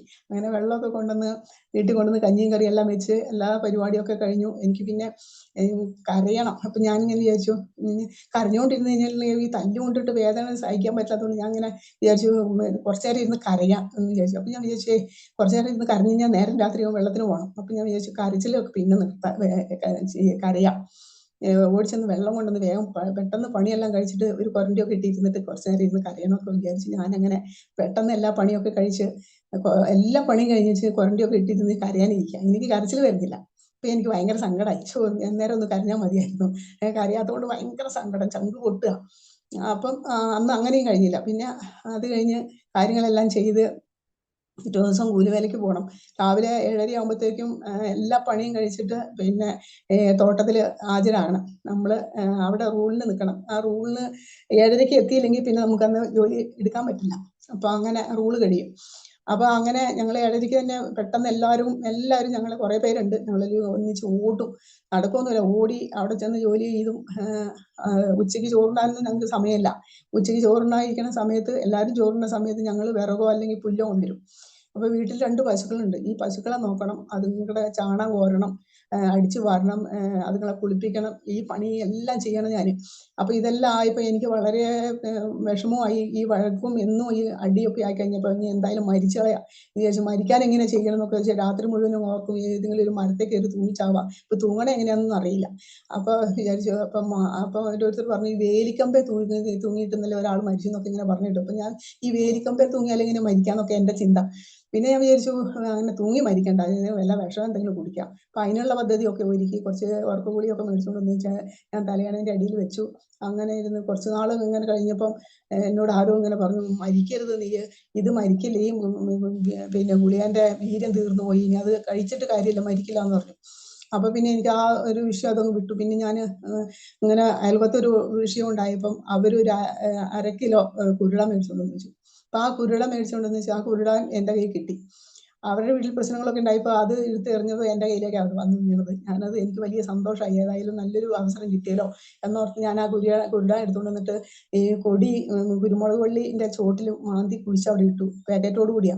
അപ്പോൾ അവിടെ ഇരുന്ന് ഒരു 6 മാസം കഴിഞ്ഞപ്പോൾ ഞാനത് എടുത്ത് ഒരു ദിവസം ഭയങ്കര വഴക്കുണ്ടായി. സാധാരണ വഴക്കൊന്നുമല്ല, അടിച്ചിട്ട് എന്നെ വളരെയധികം അടിച്ചു. അപ്പം ഞാൻ വിചാരിച്ചു ഇനി എന്തായാലും വേണ്ട, ഇന്ന് തന്നെ അത് കഴിക്കണം എന്ന് വിചാരിച്ചു. ഞാൻ അതെടുത്ത് കഴിക്കാനായിട്ട് ചെന്ന് അത് കൂടെടുത്ത് ഇങ്ങനെ പൊട്ടിച്ചില്ല, കൊടിൻ്റെ ചോട്ടി ഇത് മാന്തി എടുത്തുകൊണ്ട് വന്നപ്പോൾ തന്നെ എന്നോട് പറഞ്ഞു, ഇത് മണ്ണിൻ്റെ അടിയിൽ കുഴിച്ചിട്ടതല്ലേ, അതിൻ്റെ വീര്യമെല്ലാം പോയി, ഇനി അത് കഴിച്ചിട്ട് ഒരു കാര്യമില്ല, നീ അത് കഴിക്കണ്ട മോളെ, നീ മരിക്കാനുള്ളതല്ല എന്നിങ്ങനെ എന്നോട് ആരോ പറയും. അപ്പം ഞാൻ പുറകെ എല്ലായിടത്തും തിരിഞ്ഞു നോക്കിയപ്പോൾ ആരോടും പുറകിലുണ്ടോ നോക്കി എല്ലായിടത്തും നോക്കുമ്പോൾ ആളുമില്ല. ഞാൻ വിചാരിച്ചു എന്തായിരിക്കും ഇത്, ആരാ ഇത് പറയണേ. അപ്പം ഞാൻ പറഞ്ഞു, മരിക്കാനും തരുമ്പോൾ നീ സമ്മതിക്കില്ലേ, എനിക്ക് മരിക്കണം എന്ന് ആഗ്രഹമുണ്ട്, ഞാൻ ജീവിക്കണില്ല, ഇനി ഞാൻ എന്ത് ചെയ്യണം എനിക്കറിയില്ല, എൻ്റെ വീട്ടിലേക്ക് എന്നെ വിടില്ല, എന്നെ ഇവിടെ എനിക്ക് ജീവിക്കാനും സമ്മതിക്കില്ല, എൻ്റെ അവസ്ഥയൊക്കെ എങ്ങനെയാണല്ലോ, നീ ഇത് കാണുന്നില്ലേ. ഞാനൊരു ദിവസം ചോദിച്ചു, ദൈവമേ നീ കാണുന്നില്ല, നിന്റെ കണ്ണ് പൊട്ടിപ്പോയോ, നീ ഇത് കാണുന്നില്ലേ, ഞാൻ ഇത് അനുഭവിക്കുന്ന കഷ്ടം, ഞാൻ പള്ളിയിൽ പോകണ, പള്ളിയിൽ ദൈവം ഇല്ലേ എന്നങ്ങനെ ചോദിക്കാണ്ടായി തീർന്നു. അപ്പം അങ്ങനെ ദൈവം ഉണ്ടെങ്കിൽ എനിക്കൊന്ന് കാണിച്ചു തരണം എന്ന് പറഞ്ഞു. ഞാനങ്ങനെ പ്രാർത്ഥിച്ചപ്പോൾ എനിക്ക് വെള്ള വസ്ത്രം ഒക്കെ ഇട്ട് ഒരു കറുത്ത ബൈബിളൊക്കെ പിടിച്ചിട്ട് ബൈബിൾ വായിച്ചിട്ട് ഒരു കൊച്ചിങ്ങനെ ഇരിക്കുന്നതായിട്ട് കണ്ടു. ഒരു പന്തൽ നിറച്ച ആൾക്കാരുണ്ട്. അങ്ങനെ ഞാൻ ഈ ബന്ധിക്കോസുകാരെന്ന് പറഞ്ഞാൽ പള്ളിയിൽ അച്ഛന്മാർ പറഞ്ഞിട്ടുണ്ട്, ബന്ധിക്കോസുകാർ വീട്ടിൽ കയറ്റരുത്, അവർ കള്ളന്മാരാന്നൊക്കെ പറഞ്ഞിട്ടുണ്ട്. ഞങ്ങൾ പള്ളിയിൽ പോകുന്ന സമയത്ത് കോവിറ്റുപള്ളിയിലായിരുന്നു ഞങ്ങൾ പോയത്. അപ്പോൾ അവിടെ പോകുമ്പോൾ ഇവരിങ്ങനെ പറഞ്ഞു കേട്ടതുകൊണ്ട് എനിക്ക് ഈ ബന്ധിക്കോസുകാരെ ഭയങ്കര വെറുപ്പാണ്. അപ്പോൾ അടുത്തുള്ള ബന്ധിക്കോസിൽ ഒരു കുടുംബമുണ്ട്, അവർ TPMകാരാണ്. അപ്പോൾ ഞാൻ അങ്ങനെ പറയും, ബന്ധിക്കോസുകാരെന്ന് പറഞ്ഞുകൊണ്ട് നടക്കുകയാണ്, വെള്ളക്കൊക്കെ പോലെ കാതയിലും കഴുതയിലൊന്നും ഇല്ല, വെള്ള വസ്ത്രവും ധരിച്ചിങ്ങനെ നടക്കണം, ഓരോന്നും കഴുത്ത് നീട്ടി നടക്കുക എന്നൊക്കെ പറഞ്ഞാൽ അവരെങ്ങനെ വളരെയധികം കളിയാക്കണ ഒരു സമയമായിരുന്നു എൻ്റെ അത്. അങ്ങനെയായിരുന്നു. അപ്പം ഞാൻ ഈ വിഷയങ്ങളൊക്കെ വന്നപ്പോൾ ഈ സ്വപ്നവും കണ്ടു കഴിഞ്ഞപ്പോൾ ഞാൻ അവിടെ അമ്മച്ചീൻ്റെ അടുത്ത് കാര്യങ്ങളൊക്കെ ചെന്ന് ചോദിച്ചപ്പോൾ അമ്മച്ചി പറഞ്ഞു, മോളെ പിന്നെ ഇങ്ങനെ വേർപെട്ട സഭയിൽ പോകണം, അതിൽ. അപ്പം ഞാൻ ചോദിച്ചു, ഇങ്ങനെ ഈ എൻ്റെ നാമത്തിൽ പലരും അന്ത്യനാളിൽ വരും എന്ന് പറഞ്ഞിട്ടല്ലോ, അവർ കള്ളപ്രവാചകന്മാരാണെന്ന് പറഞ്ഞ അമ്മച്ചി എവിടെയാണെന്ന് ചോദിച്ചു. അതെങ്ങനെയായതാ ഇത് സഭയാന്നൊക്കെ ചോദിച്ചപ്പോൾ അമ്മ പറഞ്ഞു, കർത്താവായ യേശുക്രിസ്തുവിനെ വിശ്വസിക്കാത്തവനായവനും കള്ളപ്രവാചകന്മാരെന്ന് കർത്താവിൻ്റെ വചനത്തിൽ എഴുതി വെച്ചിട്ടുണ്ട്, 2 യോഹന്നാന്റെ യോഗത്തിലാണ് തോന്നുന്നത് എഴുതി വെച്ചിട്ടുണ്ട് മോളെ, അത് വായിച്ചാൽ മതി, മോൾക്ക് അത് മനസ്സിലാവുമെന്ന് പറഞ്ഞു. അങ്ങനെ എന്തായാലും വേണ്ടില്ല, അത് വായിക്കാനും നിന്നില്ല. പിന്നെ ബൈബിളൊന്നുമില്ല. അമ്മച്ചീൻ്റെ കൂടെ ഞാൻ ഒരു ദിവസം ഇങ്ങനെ ആരാധനയ്ക്ക് പോയി. അങ്ങനെ ആരാധനയ്ക്ക് പോയിട്ട് അമ്മച്ചീനെ കണ്ടില്ല, പക്ഷേ എനിക്ക് ഒരാളെ ദൈവം ഒരുക്കി തന്നു, അവരുടെ കൂടെ ഞാൻ പോയി. അങ്ങനെ അമ്മച്ചി അവിടെ ആരാധനയ്ക്ക് കൂടി തിരിച്ചു വന്നു കഴിഞ്ഞപ്പോൾ ചേട്ടൻ എന്നോട് എങ്ങനെയോ അറിഞ്ഞു. ചേട്ടൻ എന്നോട് ചോദിച്ചു, നീ എവിടെ പോയതായിരുന്നു ചോദിച്ചു. അപ്പോൾ ഞാൻ സത്യം പറഞ്ഞു, കാരണം നുണ പറഞ്ഞു കഴിഞ്ഞാൽ പിന്നെയും നുണ പറയേണ്ടി വരില്ലേ, അത് കാരണം ഞാൻ സത്യം പറഞ്ഞു. ഞാൻ പറഞ്ഞു ബന്ധിക്കോസുകാരുടെ പള്ളിയിലാണ് പോയെന്ന് പറഞ്ഞു. അങ്ങനെ പറഞ്ഞു, എന്നാൽ നീ വീട്ടിൽ നിൽക്കണ്ട, ബന്ധിക്കോസുകാരുടെ കൂടെ അങ്ങോട്ട് പോയിക്കോളാൻ പറഞ്ഞു. അങ്ങനെ വീടൊക്കെ അടച്ചു പൂട്ടി പിന്നെ മക്കളെയും വീട്ടിലാക്കിയിട്ട് ചേട്ടൻ താക്കോലുമായിട്ട് പുറത്തു പോയി. അങ്ങനെ പിള്ളേരോട് പറഞ്ഞു, വാതിലൊന്നും തുറന്നു കൊടുക്കരുത്, വീട്ടിൽ കയറ്റരുതെന്നൊക്കെ പറഞ്ഞു. അങ്ങനെ ഞാൻ പുറത്തിരുന്നു. 3 മണി വരെ ഞാൻ പുറത്തിരുന്നു. അത് കഴിഞ്ഞ് വന്ന് ഞാൻ പെരക്കകത്ത് കയറി. അങ്ങനെ ഒരു ദിവസം അങ്ങനെ കഴിഞ്ഞു കൂടി. പിറ്റേത് എന്നോട് പറഞ്ഞു, ഇന്ന് ഒരു രാത്രി ഇവിടെ കിടന്നോ, നേരം വെളുക്കുമ്പോൾ ഇവിടെ കാണരുതെന്ന് പറഞ്ഞു. അങ്ങനെ നിന്ന് കഴിഞ്ഞ് പിന്നീട് ഒരു ദിവസം അന്ന് നേരം വെളുക്കണ വരെ കുഴപ്പമില്ല. നേരം വെളുത്ത് കഴിഞ്ഞപ്പോൾ ഒരു കുഴപ്പമില്ല, പുള്ളീൻ്റെ ജോലിക്കായി പോയി. ഞാനും എൻ്റെ കാര്യങ്ങളൊക്കെ ചെയ്ത് അങ്ങനെ ജീവിച്ചു. അത് കഴിഞ്ഞ് പിന്നീട് ഞാൻ പിറ്റേ ആഴ്ച ഞാനിങ്ങനെ പള്ളിയിൽ പോയി, ആരാധനയ്ക്ക് പോയി തിരിച്ചു വന്നു കഴിഞ്ഞപ്പോൾ ഒരു വലിയ മരം മുരിക്കുമുള്ള് വെട്ടി തറച്ചിട്ടേക്കണ ഒരു വലിയ ഒരു മുരിക്കുമുള്ളിൻ്റെ ചോട്ടിൽ എന്നെ തള്ളി കൊണ്ടുവന്നിട്ട് ആ മുള്ളിലേക്ക് എന്നെ കൊണ്ട് തള്ളിയിട്ടു. തള്ളിയിട്ടിട്ട് ഞാൻ ആ മുരിക്കുമുള്ളിൻ്റെ ചെന്ന് വീണത് മുരിക്കുമുള്ളിലേക്കും ചെന്ന് പിടിച്ചത് ഈ വെട്ടിയിട്ട വലിയ മുരിക്കയിലേക്കുമാണ് എൻ്റെ കൈ പുറകോട്ട് ചെന്ന് പിടിച്ചത്. അങ്ങനെ ഒരു മുള്ളു പോലും കൊള്ളാതെ ദൈവം എന്നെ അന്ന് കാത്തു. അന്ന് ദൈവത്തെ ഒന്നും അറിഞ്ഞിട്ടില്ല സത്യത്തിൽ. അങ്ങനെ ഇരിക്കണ ഒരു സമയം. അങ്ങനെ ഈ മുള്ളിന്റെ ഉള്ളിൽ കൂടി ഞാൻ ഇറങ്ങി വന്നിട്ട് ഞാൻ പറഞ്ഞു, ചേട്ടൻ ഈ മുള്ളിനുള്ളിൽ എന്നെ ഇട്ടാലും എൻ്റെ കാലയിൽ ഒരു മുള്ളു പോലും എൻ്റെ ദൈവം കൊള്ളിക്കാതെ എന്നെ ദൈവം താങ്ങി എന്നെ കൊണ്ടുവന്ന് ഇവിടെ നിർത്തിയിരിക്കുക എന്ന് പറഞ്ഞു. കാലെല്ലാം കാണിച്ചു കൊടുത്തു, കാലിന്റെ അടിയെല്ലാം ഞാൻ കാണിച്ചു കൊടുത്തു, ഒരു മുള്ളു പോലും കൊണ്ടില്ല. അത്രമാത്രം മുള്ളു മുറുക്ക് വെട്ടിയിട്ട് എൻ്റെ ഉള്ളിലേക്ക് വിട്ടിട്ട് എനിക്കൊരു മുള്ളു പോലും കൊള്ളാതെ കൈ ഞാൻ ചെന്ന് പിടിച്ചതും ഉള്ളിലേക്കാണ്, ചെന്ന് വലിയ ഒരു കുഴിയിലേക്കാണ്. അപ്പൊ എന്തായാലും ഇങ്ങനെ പുറകോട്ട് കൈ വയ്ക്കുമ്പോൾ എന്തായാലും ഉള്ളിൽ പിടിക്കുമ്പോൾ കയ്യിൽ എന്തായാലും മുള്ളു കൊള്ളും, കാലയിലും മുള്ളു കൊള്ളാതിരിക്കാൻ ഒരു സാധ്യതയില്ല. അത്രമാത്രം മുള്ളിന് കാലയിൽ ചെരുപ്പോ അങ്ങനെയൊന്നുമില്ല. അങ്ങനെ ഞാൻ കയറി പോന്നു. എൻ്റെ ദൈവം അവിടെയെല്ലാം എന്നെ താങ്ങി നിർത്തി. പിന്നീട് ഞാൻ കാണാതെ ഇങ്ങനെ പള്ളിയിൽ പോയിക്കൊണ്ടിരുന്നു. എല്ലാ ദിവസവും എനിക്ക് ഇങ്ങനെ പോകാൻ പറ്റില്ല. കർത്താവ് എനിക്ക് ഇവിടെ ഒരു സഭ തരണം, ഞാൻ ഇവിടെ ഇരുന്ന് പ്രാർത്ഥിക്കുക, എൻ്റെ കർത്താവ് എനിക്ക് വേണ്ടി അത്ഭുതം ചെയ്ത് എനിക്കിവിടെ ഒരു ആലയം തരണം എന്ന് പറഞ്ഞ് കരഞ്ഞിരുന്ന് പ്രാർത്ഥിക്കാതെയായി. അങ്ങനെ അവിടെ ഇരുന്ന് പ്രാർത്ഥിച്ചുകൊണ്ടിരുന്ന ദൈവം അത്ഭുതമായ ഒരു ദൈവദാസനെ ആ ദേശത്തേക്ക് അയക്കുകയും അവിടെ വന്ന് സുവിശേഷങ്ങൾ പറയുകയും ഞങ്ങൾ അവിടെ ചെന്നിരുന്ന് സുവിശേഷം കേൾക്കുകയൊക്കെ ചെയ്തു ഒരു ദിവസം. അങ്ങനെ ചെന്നിരുന്ന് സുവിശേഷം കേട്ട് കഴിഞ്ഞപ്പം ദൈവത്തിന്റെ ആത്മാവ് അങ്ങനെ സംസാരിച്ചു. മർക്കോസിന്റെ സുവിശേഷം 15 അധ്യായത്തിൽ 37 വാക്യം, അതില് കർത്താവ് ഉറക്കെ നിലവിളിച്ചു, പ്രാണനെ വിട്ടു. ആ സമയത്ത് ദേവാലയത്തിന്റെ തിരശീല മേൽതൊട്ട് അടിവരെ ചീന്തിപ്പോയി എന്നുള്ളൊരു വചനം ദൈവം അവിടുന്ന് എനിക്ക് തന്നു അന്ന് ആ പ്രാർത്ഥനയില്. അങ്ങനെ അത് കേട്ട് കഴിഞ്ഞപ്പോൾ ഞാൻ ചേട്ടനോട് പറഞ്ഞു, കണ്ടില്ലേ ഇനി നമ്മുടെ യാക്കോറ്റുള്ളിൽ ഇങ്ങനെ പിന്നെ മറശ്ശീലയിട്ട് നമ്മളെ ഇങ്ങനെ മൂടി വെക്കുന്നതിന് കാരണം എന്താ? ദേവാലയത്തിന്റെ ദിശയില മേൽതൊട്ട് അടിവരെ ചീന്തി പോയിന്നാണല്ലോ കർത്താവിന്റെ ദാസൻ എന്ന് അവിടെ പ്രസംഗിച്ചത് ചേട്ടൻ കേട്ടില്ലേന്ന് ചോദിച്ചു. അപ്പൊ നമുക്കിനി അവരുടെ ആ പള്ളിയിൽ പോകണ്ട നമുക്ക് എന്നിങ്ങനെ പറഞ്ഞു. അന്നേരം പറഞ്ഞു, ഇനി നീ ഒരു ദിവസം ഒരു നേരത്തെ ഒരു 2 മിനിറ്റ് നേരത്തെ സുവിശേഷം കേട്ടപ്പോഴത്തേക്ക് നീ ഇപ്പൊ അങ്ങനെ അങ്ങ് ആയിപ്പോയി എന്നൊക്കെ ചോദിച്ചു എന്നോട്. ഞാൻ പറഞ്ഞു, ഞാൻ ആയിപ്പോയതല്ല, അവർ പറഞ്ഞത് എന്തായാലും നമ്മളത് സത്യമാണോ എന്ന് നമ്മൾ നോക്കണ്ടേ എങ്ങനെയാന്ന് പറഞ്ഞു. അപ്പൊ ഇതിനു മുമ്പ് ഞാൻ ഈ വിശ്വാസത്തിലൊക്കെ വരുന്നതിന് മുമ്പ് തന്നെ KP യോഹന്നാന്റെ പ്രസംഗം കേൾക്കാറുണ്ട്. അപ്പൊ ഞങ്ങൾ ജോലിക്ക് പോകുന്ന സമയത്ത് മെയിൻ റോഡിന്റെ അടുത്താണ് ഞങ്ങൾ ജോലി ചെയ്യണേ. അപ്പൊ ഈ KP യോഹന്നാന്റെ സുവിശേഷമായിട്ട് ഇവരിങ്ങനെ വണ്ടിയിൽ ഇങ്ങനെ പ്രസംഗിച്ചുകൊണ്ട് വരുന്ന കേൾക്കാം. അപ്പൊ ടൗണിൽ അവിടെ നിർത്തും, വണ്ടി നിർത്തിയിട്ട് പിന്നെ ചാരായം കുടിക്കരുത് എന്നുള്ളൊരു പാട്ട് ഇങ്ങനെ പാടും. അപ്പം ചാരായം കുടിച്ചാൽ നിങ്ങൾ നശിച്ചു പോകുന്നൊക്കെ ഒരു പാട്ട്. അപ്പൊ ഈ പാട്ട് കേൾക്കുമ്പോൾ ഞങ്ങൾ പെട്ടെന്ന് ഓടി ചെന്ന് ടൗണിലേക്ക് ചെന്നിട്ട് അവിടുന്ന് അവരുടെ കുറച്ച് ട്രാക്റ്റുകളും പിന്നെ കുറച്ച് ബുക്കുകളൊക്കെ അവർ തരും. അപ്പൊ അങ്ങനെ എൻ്റെ ജീവിതത്തിൽ അങ്ങനെ ഒരു അനുഭവം ഉണ്ടായിരുന്നു. അപ്പൊ ഈ ബുക്കുകളൊക്കെ മേടിക്കും. അതിനകത്ത് ഒരു തമ്പിയുടെ കൃതി എന്നൊരു ബുക്ക് ഉണ്ടായിരുന്നു, ചെറിയൊരു ബുക്ക്. അത് ഞാൻ വായിച്ചു കഴിഞ്ഞപ്പോൾ അതിനകത്ത് ഈ പറഞ്ഞ പോലെ പാമ്പുകളും തേളുകളും അങ്ങനെയുള്ള പല സാധനങ്ങളും ഉണ്ട്. യേശു നമ്മുടെ പുറത്ത് നിൽക്കുന്നതായിട്ട് എനിക്ക് തോന്നി. അത് അതിനകത്ത് ഉണ്ട്, വരച്ചു വെച്ചിട്ടുണ്ട്. അപ്പൊ ഞാൻ വിചാരിച്ചു, ദൈവമേ, ഇപ്പൊ യേശു നമ്മുടെ കൂടെ ഇല്ലേ? ഇപ്പൊ യേശുവിനെ അല്ല ഇത്ര നാളും പ്രാർത്ഥിച്ചേ എന്നൊക്കെ ഇങ്ങനെ ചോദിച്ചു.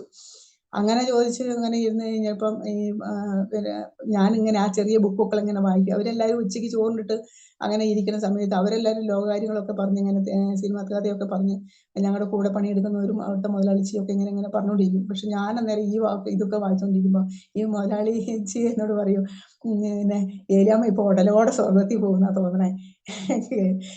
ഏലിയാമ്മ നീ എവിടെ പോയിട്ടുണ്ടെങ്കിലും വേണ്ടില്ല, ഇവരുടെ ബന്ധുക്കോസുകാരുടെ കൂടെ പോകരുതെന്ന് എന്നോട് പറഞ്ഞു. അപ്പൊ ഞാൻ പറഞ്ഞു, ചേച്ചി, ഞാൻ അങ്ങനെ ബന്ധുക്കോസുകാരുടെ സഭയിലൊന്നും ഞാൻ പോകുന്നു ഞാൻ പറഞ്ഞിട്ടില്ല. എനിക്ക് ഇച്ചിരി സമാധാനം അവിടെ കിട്ടും, അവിടെ ഞാൻ പോകും, എനിക്ക് സമാധാനം ആവശ്യം. അപ്പൊ ചേച്ചി എന്നോട് പറഞ്ഞു, നീ ഒരു കാര്യം ചെയ്യുക, ഇവിടെ അടുത്ത ഒരു പിന്നെ ബദിനിക്കാരുണ്ട്. അപ്പൊ ആ ബദിനിക്കാരുടെ ഇറങ്ങുന്ന സമയം. അപ്പൊ അവര് ആട്, കോഴി, വീട്, പിന്നെ ജോലി ഇല്ലാത്തവർക്ക് ജോലിയൊക്കെ കൊടുക്കും. അപ്പൊ ഞാൻ നിന്നെ അവിടെ ഒരു ഞാൻ റെക്കമെൻഡ് ചെയ്യാം, നീ അവിടെ വന്നാൽ മതി, എൻ്റെ കൂടെ വന്നാൽ മതി, ആ പള്ളിയിൽ കൊണ്ട് ഞാൻ ആക്കാം. ഞാൻ പറഞ്ഞു, എനിക്ക് ആടും വേണ്ട, കോഴിയും വേണ്ട, വീടും വേണ്ട, എൻ്റെ കെട്ടിയൊരു ജോലിയും വേണ്ട, എനിക്ക് സമാധാനം മതി, എനിക്ക് ഇച്ചിരി സമാധാനം കിട്ടണം, അല്ലാതെ എനിക്ക് വേറെ ഒന്നും എനിക്ക് ആവശ്യമില്ല എന്ന് പറഞ്ഞു. അങ്ങനെ ഞാൻ അതിനെ തള്ളി പറഞ്ഞ് പോന്നു. അങ്ങനെ അത് കഴിഞ്ഞിട്ടാണ് ഞാനിങ്ങനെ ഈ ആരാധനയ്ക്കൊക്കെ പോകാനൊക്കെ തുടങ്ങി. പിന്നെ ഈ പ്രതികൂലങ്ങൾ കൂടി വരുന്നു, ഒട്ടും കുറഞ്ഞില്ല. എന്തായാലും ഞാൻ പറഞ്ഞു, എന്നെ ചേട്ടൻ കൊന്നിട്ട് ഈ തെങ്ങിന്റെ ചോട്ടിൽ കുഴിച്ചിട്ടാൽ മതി, എന്നെ പള്ളി കൊണ്ട് കുഴിച്ചിടരുതെന്ന് പറഞ്ഞു. എനിക്ക് ഇഷ്ടമല്ല ഇനി ആ പള്ളിയിൽ പോണത്, അവിടെ ദൈവമില്ലാത്ത പള്ളിയിൽ എന്തിനു നമ്മൾ പോകണം, അതുകൊണ്ട് നിങ്ങൾ എന്നെ മരിച്ചിട്ട് എന്നെ കൊന്നു, കാരണം ഞാൻ ഏതായാലും മരിക്കാനിരിക്കുക. അപ്പം പിന്നെ ഒരു രക്തസാക്ഷിയായിട്ട് മരിക്കുന്നത് എനിക്ക് ഏറ്റവും നല്ലതാണ്, ചേട്ടനെ കൊല്ലാമെങ്കിൽ ചേട്ടൻ കൊന്നെന്ന് പറഞ്ഞ് ഞാൻ നേരിട്ട് അങ്ങ് ചെന്ന് നിന്ന് കൊടുത്തു. കത്തി കാച്ചി ഇതിങ്ങനെ തേച്ച് എൻ്റെ അടുത്തേക്ക് കൊണ്ടുവന്നു. ഇത് കത്തി ഇങ്ങനെ കൊണ്ടുവന്ന് എന്നെ കാണിച്ചു. ഞാൻ പറഞ്ഞു, ചേട്ടൻ കൊന്നോളാൻ പറഞ്ഞു, എന്തായാലും ഒരു ദിവസം മരിക്കും, പിന്നെ ഇനിയിപ്പോൾ അധികം കാലം ജീവിച്ചിട്ട് കാര്യമൊന്നുമില്ല. അങ്ങനെ ഒരാളുടെ സ്വന്തം ഭർത്താവിന്റെ കൈ കൊണ്ട് മരിക്കുകയാണെങ്കിൽ അത് വലിയ സന്തോഷമായിരിക്കും, അങ്ങനെ ചെയ്യാൻ പറഞ്ഞു. ഞാൻ അടുത്തേക്ക് ചെന്ന് പുള്ളി കത്തിയിട്ടിട്ട് പോയി. പിന്നീട് ഒരു ദിവസം വാക്കത്തി കൊണ്ട് വന്ന് എന്നെ പുറകെ ഓടിച്ചു. പക്ഷെ ഞാൻ കർത്താവിനോട് പറഞ്ഞു, കർത്താവ് ഞാൻ മനസ്സിൽ പ്രാർത്ഥിച്ചു, യേശുവിൻ്റെ നാമത്തിൽ ദുഷ്ട പിശാചെ വിട്ടുപോ, എന്നെ തുടങ്ങി എൻ്റെ കർത്താവ് അറിയാതെ സമ്മതിക്കില്ല. കർത്താവ് എൻ്റെ തലയിലൊരു മുടി കൊഴിഞ്ഞു പോകണമെങ്കിൽ അത് പിതാവ് അറിയാതെ സംഭവിക്കില്ല. ഈ വാഗത്തിൽ പൊങ്ങണമെങ്കിൽ എൻ്റെ കർത്താവ് അനുവദിക്കണം. ഇല്ലെങ്കിൽ ദൈവമേ നീ പറഞ്ഞിട്ടാണെങ്കിൽ അത് സംഭവിക്കട്ടെ, ഇല്ലെങ്കിൽ ആ സംഭവം ഇത് നടക്കരുത് കർത്താവിന് പറയും. പുള്ളി ഓടി വന്നു, ഓടി കത്തി ഇങ്ങോട്ട് ഓടി എന്നെ വെട്ടാനായിട്ട് വന്ന കൈ തന്നെ താഴെ അങ്ങ് ചാടി, കത്തി തന്നെ ചാടി, പുള്ളിന്റെ വഴിക്ക് പോവുകയും ചെയ്തു. അങ്ങനെ ഒരു ദിവസം എന്നെ ഞാൻ ഇതിലൊന്നും പുള്ളിക്ക് എന്നെ ഒന്നും ചെയ്യാൻ പറ്റാതെ വന്നു കഴിഞ്ഞപ്പോൾ പുള്ളി ഒരു ദിവസം എന്നെ ചുമരയിലേക്ക് ചാരി നിർത്തിയിട്ട് എൻ്റെ കഴുത്തേൽ ഞെക്കി പിടിച്ചു. കഴുത്തെ ഞെക്കി പിടിച്ചിട്ട് ഞാൻ കണ്ണൊക്കെ മിഴിച്ച് മുകളിലേക്ക് പോയി. അത് കഴിഞ്ഞിട്ട് ഞാൻ നിലത്ത് വീണ് കഴിഞ്ഞപ്പോൾ എന്നെ ഇട്ടിട്ട് പോയി മരിച്ചു എന്നാണ് വിചാരിച്ചത്.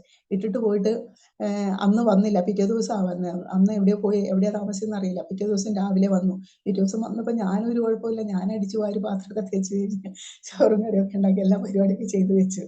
ചേട്ടൻ വിചാരിച്ചു ഇത് ശവമായിരിക്കും, ഇവിടെ കാണുന്ന വാതിൽ തുറക്കുമ്പോൾ ശവം കാണുന്നു വിചാരിച്ചാൽ വന്നേ. പക്ഷെ അതൊന്നും സംഭവിച്ചില്ല, ദൈവം എന്നെ കാത്തു.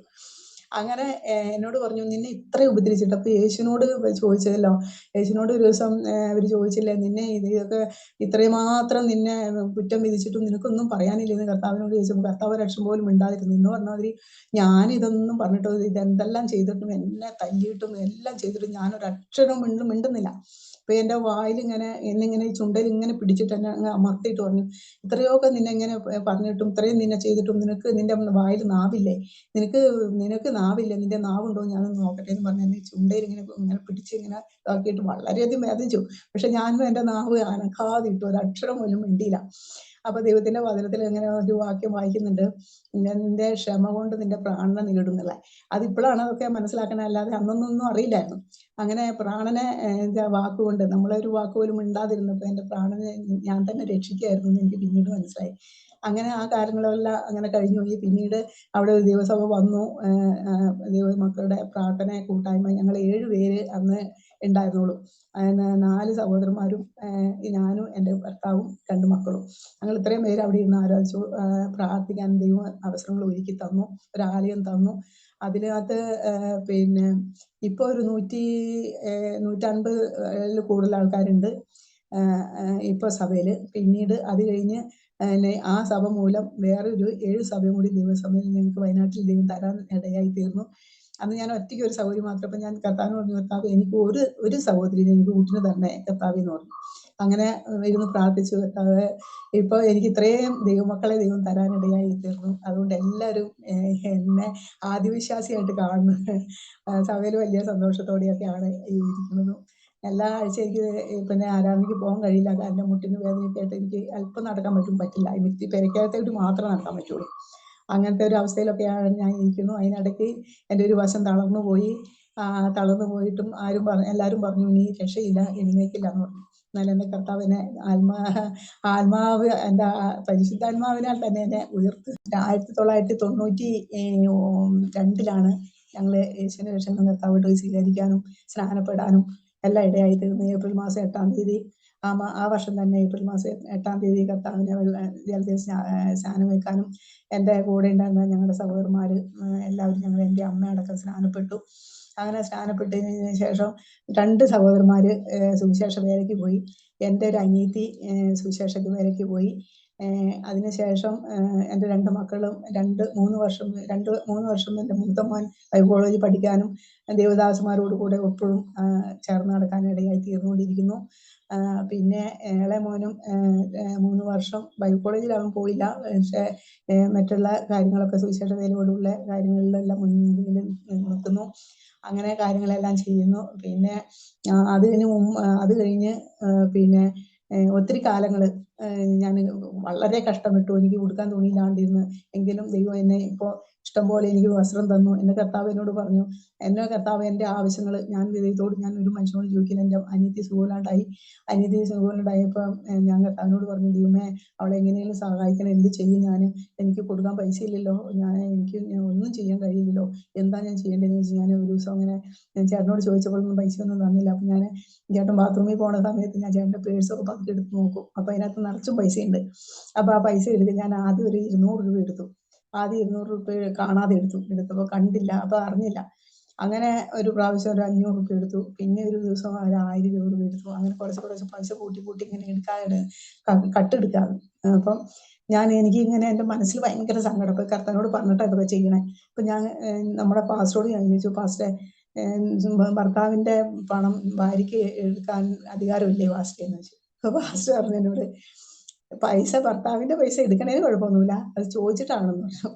ചോദിക്കാതെ ഭർത്താവിന്റെ പൈസയ്ക്ക് അധികാരം ഭാര്യയ്ക്ക് തന്നെയാണ്, അതൊക്കെ ശരിയാ. പക്ഷെ ഇങ്ങനെ ഒരു കാര്യമുണ്ട്, അത് ബൈബിളിൽ എഴുതിയിട്ടില്ല, ഭർത്താവിന്റെ പേഴ്സ് കക്കാൻ പറഞ്ഞിട്ടില്ല എന്ന് പറഞ്ഞു. പിന്നെ പാസ്റ്ററോട് ചോദിച്ചതും അയ്യടാന്നായി. അപ്പൊ ഞാൻ ഇനി പറയണ്ടായിരുന്നു ഓർത്തു. മനസ്സിന്റെ വിഷമം കൊണ്ടാണ് ഇതൊക്കെ ചോദിക്കണേ, പേടിച്ചിട്ട് ഭർത്താവിന് ഭയങ്കര പേടിയാണ്. അപ്പൊ അങ്ങനെ ഞാൻ അത് എന്തായാലും അവള് ഭക്ഷണമൊന്നും കഴിക്കില്ല. അപ്പൊ അവൾക്ക് ഈ പഴവർഗ്ഗങ്ങളൊക്കെ കൊണ്ടു കൊടുക്കണം. അത് ജ്യൂസ് അടിച്ചിട്ട് ട്യൂബിൽ കൂടി മൂക്കി കൂടി ഇട്ടാ കൊടുക്കണം. അപ്പൊ ഒന്നുമില്ലാതെ എനിക്ക് ഇതിന്റെ അടുത്ത് പോകാൻ എനിക്ക് പറ്റില്ല. എന്റെ നേരെ താഴെ അനിയത്തിയാ.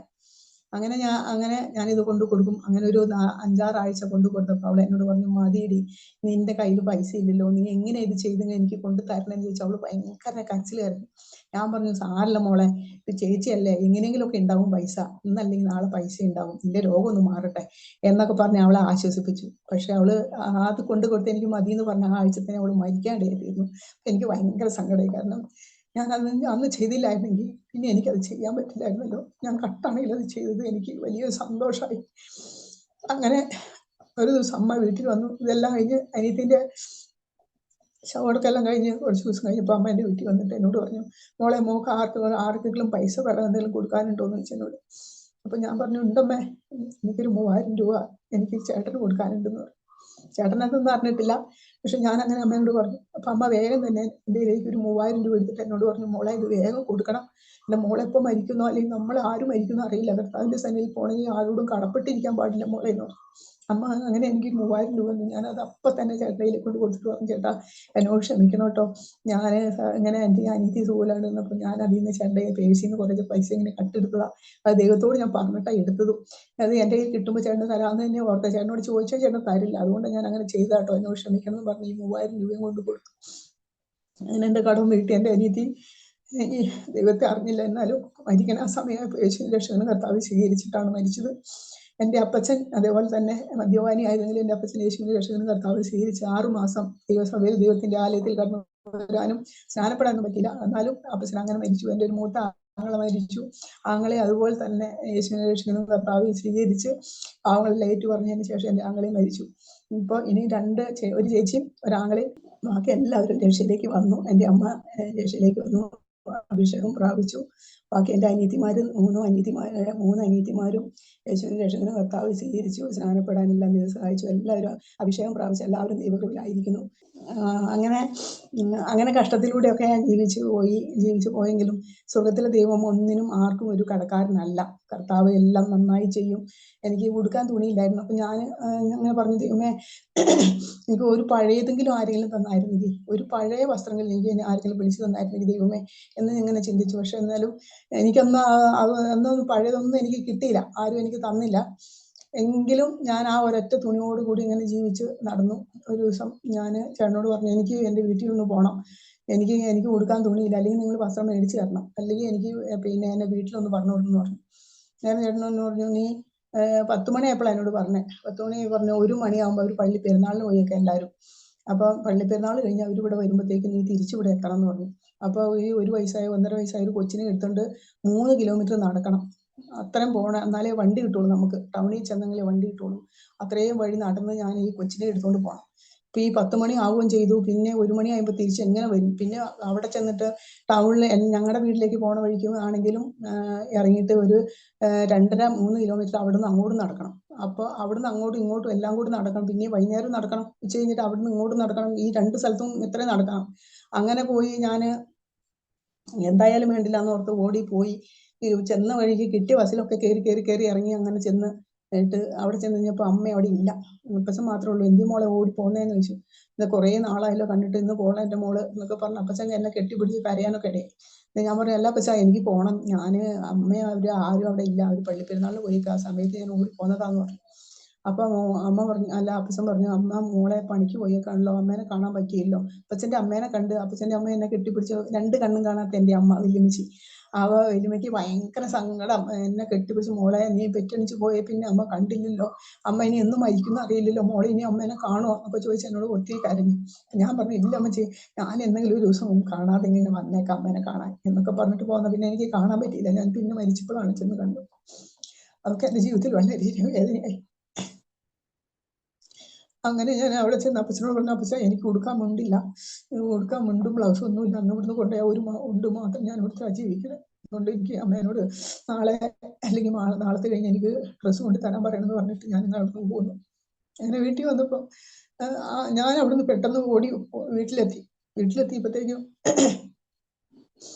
അമ്മ പണിയൊക്കെ കഴിഞ്ഞ് അമ്മ വീട്ടിൽ വന്നപ്പോൾ അപ്പച്ചൻ പറഞ്ഞു, ഇങ്ങനെ അവള് വലിയ കഷ്ടത്തിലിരിക്കാടി, ഇത്രയും നാളുകൾ വന്നില്ലല്ലോ, മോള് വന്നിട്ട് ഒത്തിരി കരഞ്ഞിട്ട് അവള് പോയിന്നു. അപ്പൊ അമ്മയ്ക്ക് ഭയങ്കര വിഷമായി.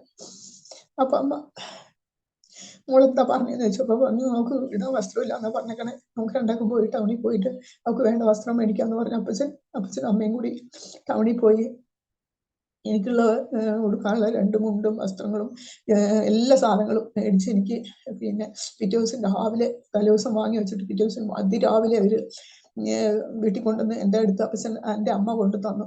എൻ്റെ അമ്മ കൊണ്ടു തന്നപ്പോൾ എന്നെ കാണിക്കില്ല ഇവര്. അമ്മ വരണ കണ്ടപ്പോൾ ഇവര് എന്നെ പെരക്കകത്ത് കയറ്റിയിട്ടിട്ട് വാതിലടച്ചു. എന്നിട്ട് എന്തിനാ ഇവിടെ വന്ന് നിൽക്കണേന്ന് ചോദിച്ചു എൻ്റെ അമ്മായിയമ്മ. അല്ല, എൻ്റെ മോളെ ഒന്ന് കാണാൻ വേണ്ടി വന്നതാ, അവൾക്കൊരു ഡ്രസ്സ് കൊണ്ടുവന്നിട്ടുണ്ട്, അപ്പൊ അത് കൊടുക്കാൻ വേണ്ടി വന്നതാ. നിങ്ങളുടെ മോൾ ഇവിടെ തുണി ഉടുക്കാതെ ഒന്നും അല്ല ജീവിക്കുന്നത് എന്നൊക്കെ പറഞ്ഞ് അമ്മേനെ കുറേ വഴക്കൊക്കെ പറഞ്ഞു. പൊരിയണ വെയിലാ, കുംഭമാസം ഇതേപോലത്തെ സമയം, ഭയങ്കര വെയില, ഇളന്തനയിലേക്ക് ഇങ്ങനെ. അപ്പൊ വളരെയധികം ചൂട്, ആദ്യം ചുട്ടുകൊള്ളുന്ന അവസ്ഥ. അപ്പൊ അമ്മ അങ്ങനെ ഈ തീയിലിങ്ങനെ നിൽക്കുക. അപ്പൊ ഞാൻ എന്നിട്ട് ജനലിൽ കൂടി ഇങ്ങനെ ജനല് അതൊക്കെ തുറന്നിട്ട് ഇങ്ങനെ കൈ കാണിച്ചു. അപ്പൊ അമ്മ ഇങ്ങോട്ട് തിരിഞ്ഞിരിക്കണമായിരുന്നു. അമ്മയൊക്കെ എന്നെ കാണുന്നില്ല. എനിക്കും ഇങ്ങനെ ഞാൻ ജനലിലേക്ക് എന്നെ പയ്യെ മുട്ടിയപ്പോ അമ്മ തിരിഞ്ഞു നോക്കി. അപ്പൊ എന്നെ കണ്ടിട്ട് പറഞ്ഞു, അമ്മ പോകും മോളെ ഒന്ന് കണ്ടിട്ട് പോകാന്ന് ഓർത്താ ഞാൻ വന്നേ, നമുക്ക് എന്ന് പറഞ്ഞ് ഡ്രസ്സ് എല്ലാം തന്നിട്ട് അമ്മ ജനലിൽ കൂടി തന്നെ ഡ്രസ്സും തന്നിട്ട് അമ്മ പോയി. അങ്ങനെ അങ്ങ് പോയി ഇട്ട് പിന്നെ എനിക്ക് ഭയങ്കര സങ്കടമായി. പിന്നെ ഈ ഡ്രസ്സൊക്കെ എനിക്ക് കിട്ടിയല്ലോ, അതുകൊണ്ട് എനിക്ക് മനുഷ്യരുടെ മുമ്പിൽ തുണി ഉടുത്ത് നടക്കാലോ എന്നുള്ള ഒരു സമാധാനം എനിക്ക് കിട്ടി. അങ്ങനെ എൻ്റെ അമ്മ പോയി. പിന്നെ അമ്മ പോയി കഴിഞ്ഞപ്പോൾ പിന്നെ ഇവിടെ അങ്ങോട്ട് ഭയങ്കര പ്രശ്നങ്ങളായി. ഇതാര് പറഞ്ഞിട്ട് നിന്റെ അമ്മ ഈ തുണി കൊണ്ടുവന്നടി, അങ്ങനെ എങ്ങനെയെന്നൊക്കെ ചോദിച്ച് അമ്മ എന്നെ ഭയങ്കര പൊരിഞ്ഞ വഴക്ക്. അങ്ങനെ ഞാൻ ഒരക്ഷരം പോലും മിണ്ടില്ല, ഒരക്ഷരം ആരോടും മിണ്ടൂല. അങ്ങനെ ഒരു ദിവസം രാത്രിയിൽ ചേട്ടൻ അവിടെ ഇല്ലാത്ത സമയത്ത് അമ്മ എന്നെ വെട്ടാനായിട്ട് കത്തിയെടുത്തോണ്ട് ഓടിച്ചു. നിന്നെ ഞാൻ ശരിയാക്കൂടി എന്ന് പറഞ്ഞു. എന്താ ഒരു കാര്യം ഒന്നുമില്ല, ഒരു അക്ഷരം പോലും ഞാൻ മിണ്ടാറുമില്ല. അപ്പൊ നിന്നെ ഞാൻ അങ്ങനെ ആക്കുന്നില്ല, കെട്ടിയവനോട് നീ പറഞ്ഞു, നീ എന്താടി ചെയ്യിപ്പിക്കാത്തെന്ന് ചോദിച്ച അമ്മ ഇങ്ങനെ വളരെ ക്രൂരതയായിട്ട് അമ്മ കത്തിയെടുത്തോണ്ട് ഓടിച്ചെന്നെ. ഞാൻ വാതുപടി തട്ടി വീണ് ബോധം കെട്ടുപോയി കഴിഞ്ഞപ്പോൾ അനിയനും ഒരു നാത്തൂനും എന്നെ എടുത്ത് എന്നെ കട്ടിലെ കൊണ്ട് കിടത്തി. എന്നിട്ട് എൻ്റെ തലയിൽ കുറേ വെള്ളമൊക്കെ കോരി ഒഴിച്ച് പിന്നെ കുറേ വെള്ളം ഒരു വലിയൊരു കുപ്പി നിറച്ചും വെള്ളം കൊണ്ട് തന്ന് അത് മുഴുവനും ഞാൻ കുടിച്ചു. എങ്ങനെയാണെന്ന് എനിക്കറിയില്ല. അങ്ങനെ ഞാൻ അങ്ങ് വല്ലാത്ത അവസ്ഥയിലായി. അന്നേരം ഞാൻ ബോധം തെളിഞ്ഞു കഴിഞ്ഞപ്പോൾ ഈ അമ്മായിയമ്മ പറയുന്നത് കേൾക്കണതാ, അവൾക്ക് അത് ബോധം കെട്ടതൊന്നും അല്ല, അവൾക്കൊരു അടവാ അതെന്ന് ഇങ്ങനെ പറയാം. ഞാൻ കണ്ണ് തുറന്ന് ബോധം കഴിയുമ്പോൾ അമ്മ പറയുന്നത്. അങ്ങനെ അതും പറഞ്ഞു കേട്ടതുകൊണ്ടാണ് ഞാൻ എണീച്ച് വരണം. എന്നിട്ട് നേരം ഒരു നാത്തൂനും സ്വന്തം എൻ്റെ ചേട്ടൻ നേരത്തെ ആയുള്ള അനിയൻ അവൻ പറഞ്ഞു, നിങ്ങൾ ഇവിടെയുള്ള മക്കളോട് അങ്ങനെ കാണിക്കണ പോലെ അന്യ വീട്ടിൽ നിന്ന് വന്ന പെണ്ണിനെ ഇത്രയും ദിവസം ആയിട്ടുള്ളൂ, 6 മാസം പോലും ആയിട്ടില്ല, അതിനിടയ്ക്ക് ഇതിനിടെ ഇങ്ങനെ ചെയ്തിട്ടുണ്ടെങ്കിൽ നിങ്ങൾ തള്ളെ പോയി കൂട്ടിൽ കിടക്കേണ്ടി വരും എന്ന് പറഞ്ഞു അവൻ അനിയൻ. അങ്ങനെ പിന്നെ എന്നാ പോലീസുകാർ ഇങ്ങോട്ട് വരട്ടെ, അമ്മ എന്ന് ഭയങ്കര മുള്ളിന്റെ മലയിൽ നിർത്തുന്ന ആളാ. എല്ലാരും ചട്ടത്ത് കേട്ടില്ല. അപ്പച്ചനടക്കം അമ്മേനെ പേടി, അത്രയ്ക്ക് ഒരു സ്വഭാവമുള്ളതാ. അങ്ങനെ ഇത് ഞങ്ങളുടെ തൊട്ടടുത്തുള്ള ഒരു ചേട്ടൻ പിന്നെ കടക്കാരൻ ചേട്ടൻ കേട്ടു. അങ്ങനെ കേട്ടിട്ട് എന്നെ എന്നും വഴക്ക് പറയുന്നത് ഇവര് കേൾക്കുന്നത്, ആ കടക്കാർ കേൾക്കുന്നത് തൊട്ടടുത്ത ഒറ്റ വേലിയാ.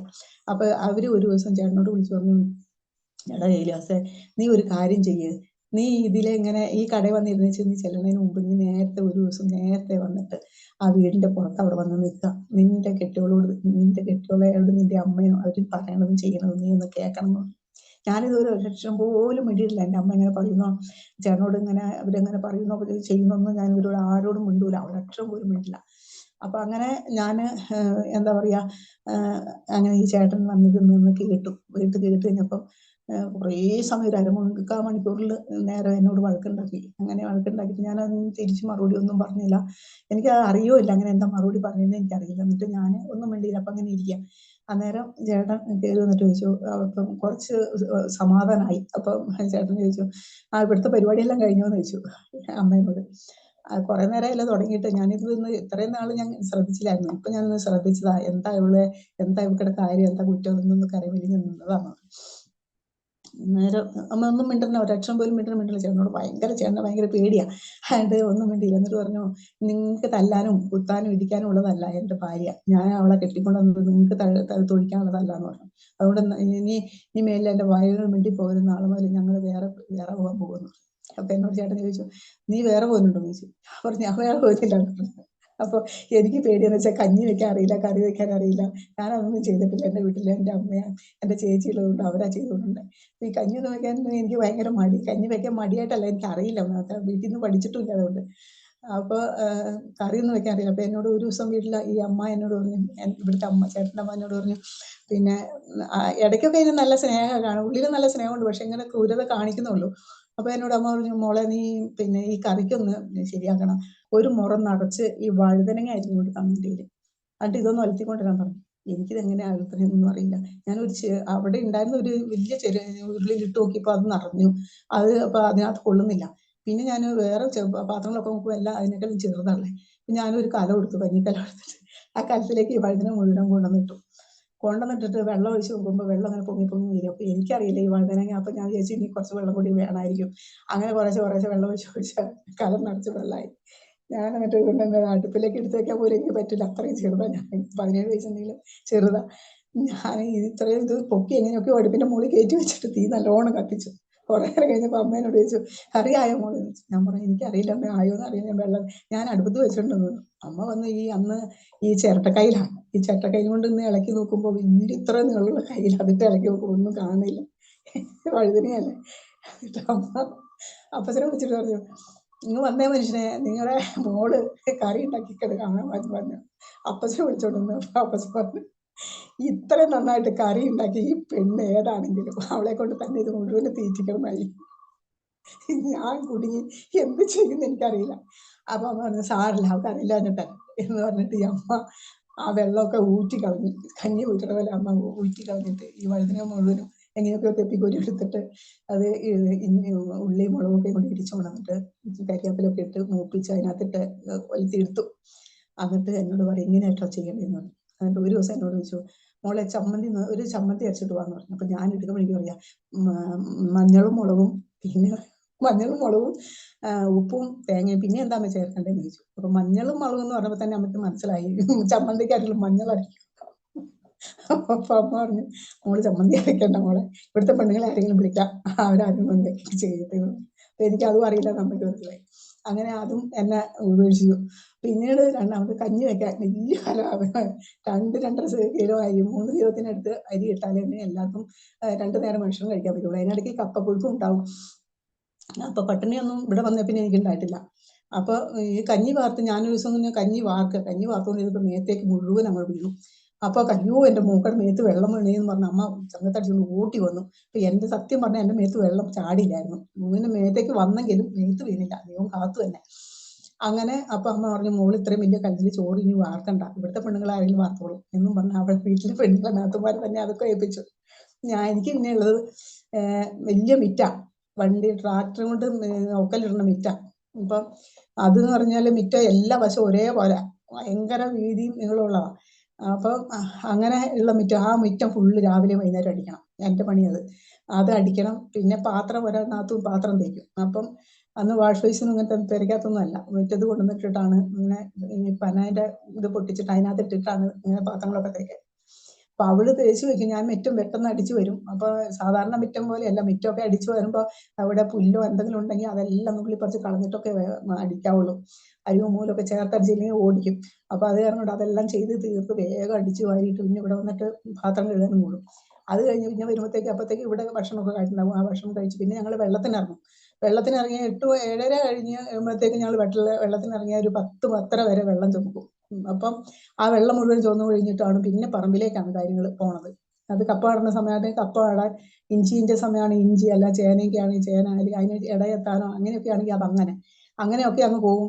അങ്ങനെ പിന്നെ വൈകുന്നേരം അപ്പോൾ പറയും വയർ നിറച്ച് ഭക്ഷണം തരും അമ്മ. പിന്നെ അപ്പൊ എന്നോട് പറഞ്ഞ എല്ലും മുറിയെ പണിയെടുത്താലേ പല്ലും മുറിയെ തിന്നാൻ പറ്റുള്ളൂ എന്ന് പറഞ്ഞിട്ട് എനിക്ക് കോരിട്ട് തന്നെ, എനിക്കതൊന്നും ഭക്ഷണമൊന്നും വേണ്ട, ഞാനൊരു ഇച്ചിരിയൊക്കെ തിന്നോളൂ. അപ്പൊ എന്നെ വഴക്ക് പറയും, ഭയങ്കര വഴക്കാ, നീ തിന്നാതെ ഇങ്ങനെ ഇരുന്നോടി, എങ്ങനെ തിന്നാതെ ഇരുന്നിട്ട് എങ്ങനെയൊക്കെ ആയെന്നൊക്കെ പറഞ്ഞിട്ട് എന്നെ ഭയങ്കര വഴക്ക്. അപ്പൊ ഞാൻ പറഞ്ഞു, എനിക്കിത് കാണുമ്പോൾ തന്നെ ഇവരുടെ ഈ ഒച്ചപ്പാടും ബഹളവും കേൾക്കുമ്പോൾ തന്നെ എനിക്ക് പേടിയാവും, അതുകൊണ്ട് വാതി കയറിയിട്ട് ഒന്നും തിന്നാനും പറ്റില്ല. അങ്ങനെ കുറച്ചൊക്കെ എങ്ങനെയാണ് വാരി വലിച്ചൊക്കെ കുറച്ചൊക്കെ തിന്നിട്ട് അവരുടെ കൂടെ എപ്പോൾ തന്നെ ഇറങ്ങണമല്ലോ, അങ്ങനെ പോകും. ഏറ്റവും വലിയ പ്രശ്നം എന്ന് പറയുന്നത് പിന്നെ ഒരു പെര പൊളിച്ചിട്ടുള്ള പെര ഇന്ന് ഓടൊന്നുമല്ല, ഓടും ഷീറ്റൊന്നും അല്ല, വൈക്കോൽ പെരയാണ്. അപ്പൊ ഈ വൈക്കോൽ പെര ആണെങ്കിൽ അത് തലേദിവസം വൈകുന്നേരം പൊളിച്ചിടും. തലേദിവസം വൈകുന്നേരം പൊളിച്ചിട്ട് കഴിഞ്ഞാൽ ഈ പുല്ല് മുഴുവനും, കരിപ്പുല്ല് മുഴുവനും കുടഞ്ഞ് കെട്ടി വെക്കണം. അപ്പൊ അങ്ങനെ കെട്ടി വെക്കണം. അപ്പം നമ്മൾ കരിയിൽ മുഴുവനും കുളിച്ച് കരിവീരുടെ ജീവിതം പോലെ ആവും. ഇങ്ങനെ മോവും ആളെ ഒന്നും തിരിച്ചറിയില്ല. അങ്ങനെ ഈ പുല്ലൊക്കെ കുടഞ്ഞ് കെട്ടി അങ്ങനെ വെക്കും.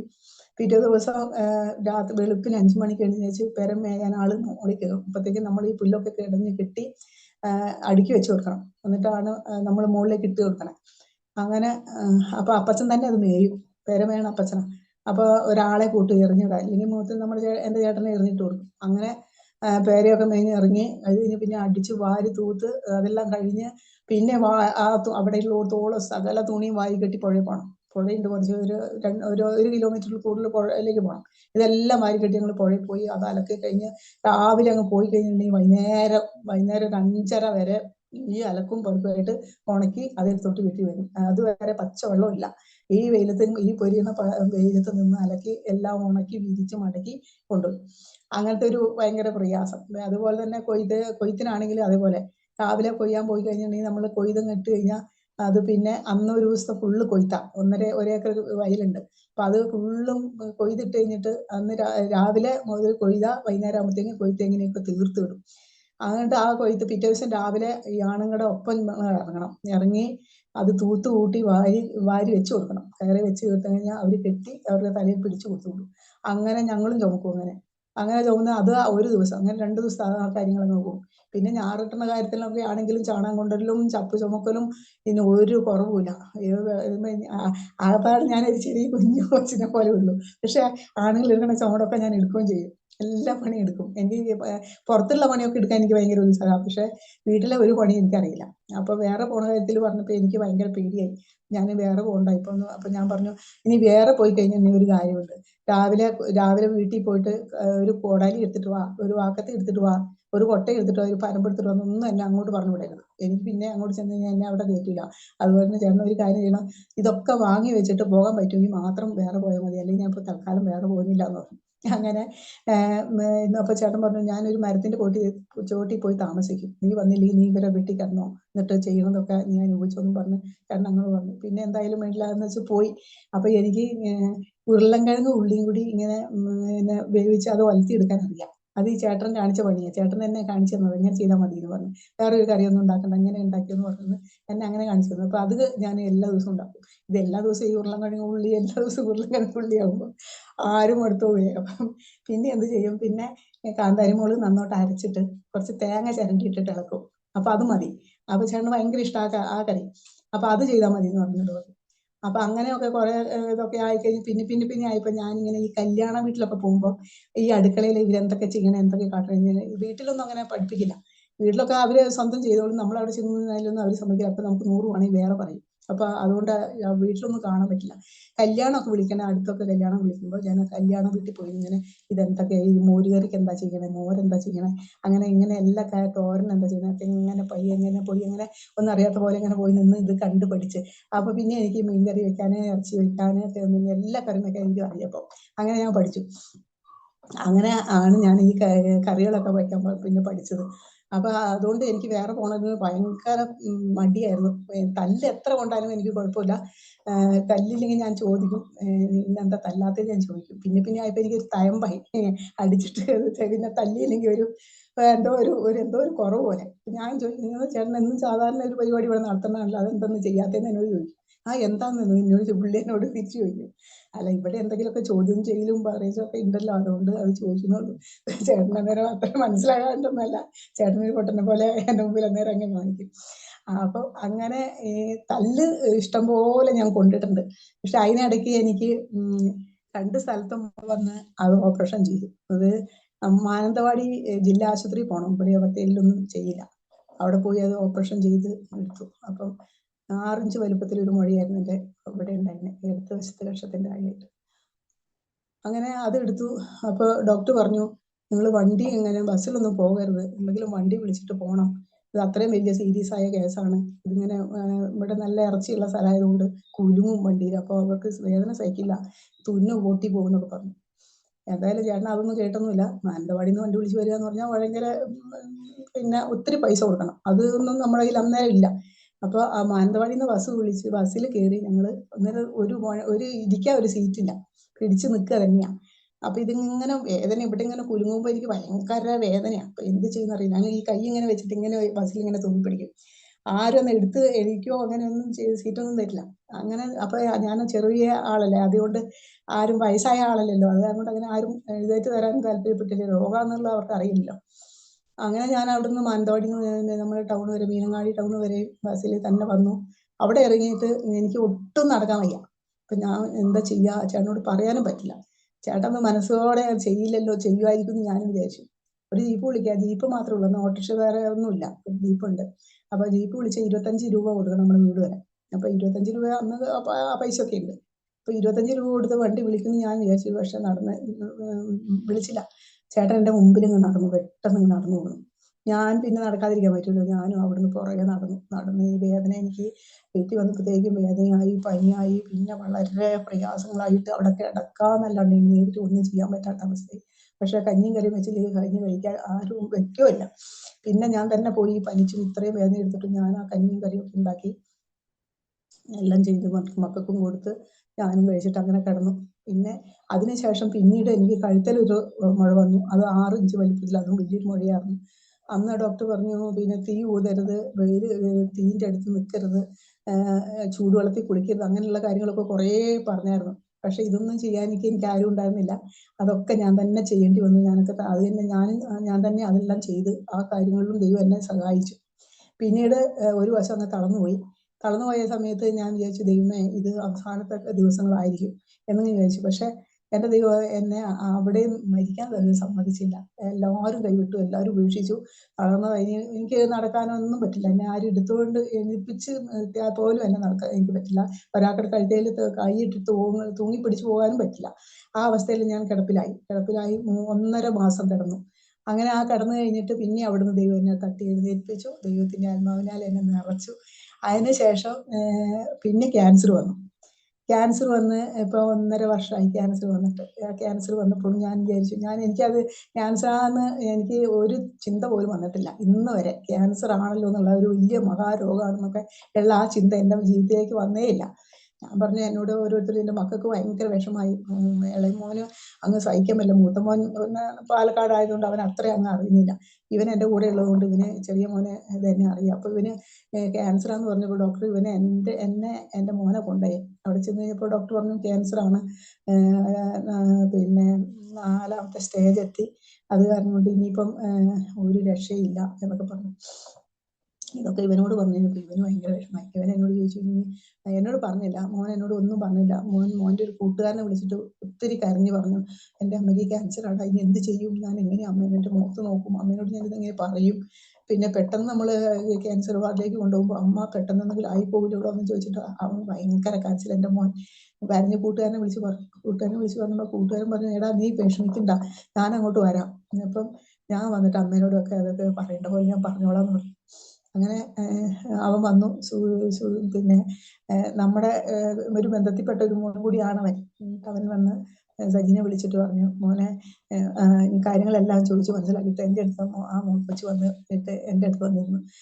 അമ്മയ്ക്ക് എന്തോ സുഖമില്ലാന്നൊക്കെ പറഞ്ഞിട്ടല്ലോ, അവൻ നിസ്സാരമായിട്ട് എന്നെ അങ്ങനെ പറയാം. ഞാൻ പറഞ്ഞ ആ സുഖമില്ലാന്നൊക്കെ പറയുന്നോളാ, ഡോക്ടർ അങ്ങനെ എന്തൊക്കെ പറയുന്നുണ്ട്, ഡോക്ടർ പറഞ്ഞ എല്ലാം നമ്മൾക്ക് അങ്ങനെ വിശ്വസിക്കാനൊന്നും പറ്റില്ല എന്ന് പറഞ്ഞു. അപ്പോൾ അല്ല അമ്മ എന്തോ അസുഖം ഉണ്ടെന്നൊക്കെ പറഞ്ഞത്. ഏതായാലും നമുക്ക് ആശുപത്രിയിൽ ഒന്ന് പോകാം, ഞാൻ നാളെ കാറുമായിട്ട് വരാം, എൻ്റെ അമ്മേനെ ഞാൻ കൊണ്ടുപോകാന്ന് പറഞ്ഞു. ഞാൻ പറഞ്ഞു ആയിക്കോട്ടെ, കുഴപ്പമൊന്നുമില്ല.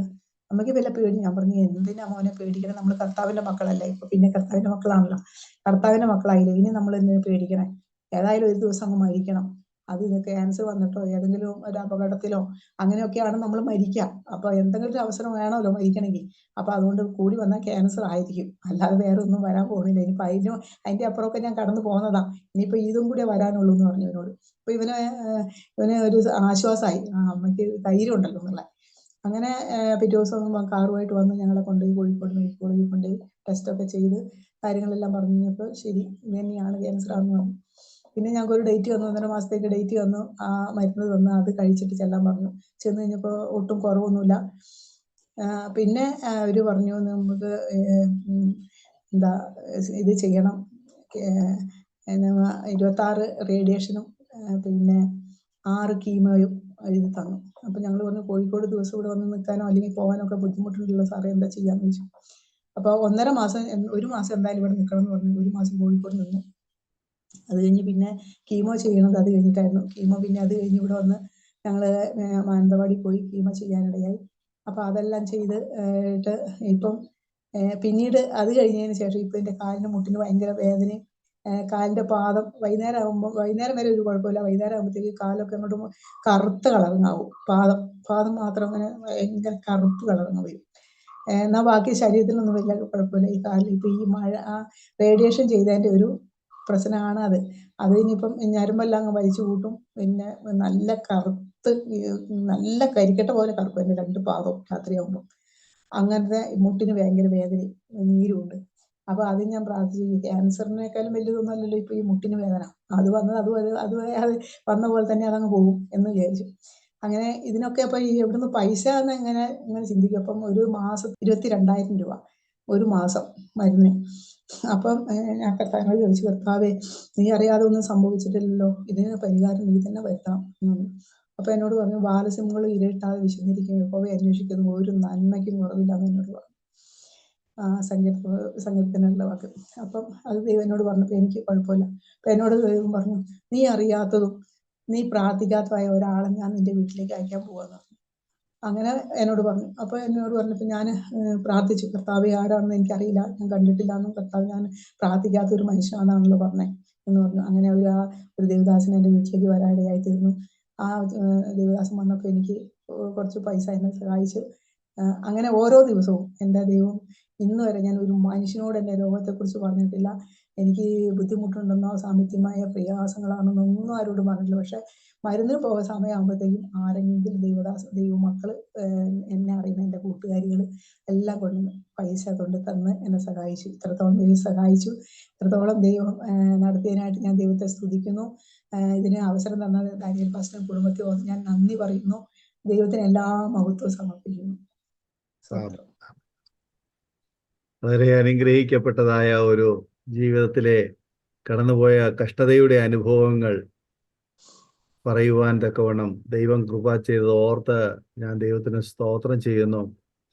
എലിയാമ്മ ആൻറ്റിയുടെ ജീവിതത്തില് ആ ചെറുപ്പം മുതൽ ഒരുപാട് കഷ്ടതയുടെ അനുഭവങ്ങൾ കടന്നുപോയി. ഭവനത്തിൽ നിന്നും കുടുംബജീവിതത്തിൽ നിന്നും ഒക്കെ നേരിട്ടിട്ടുള്ളതായ തിക്ത അനുഭവങ്ങൾ വളരെ വലുതാണ്. എങ്കിലും ഇന്നും ദൈവം നിർത്തിയിരിക്കുന്നത് ഓർത്ത് ഞാൻ ദൈവത്തിന് സ്തോത്രം ചെയ്യുന്നു.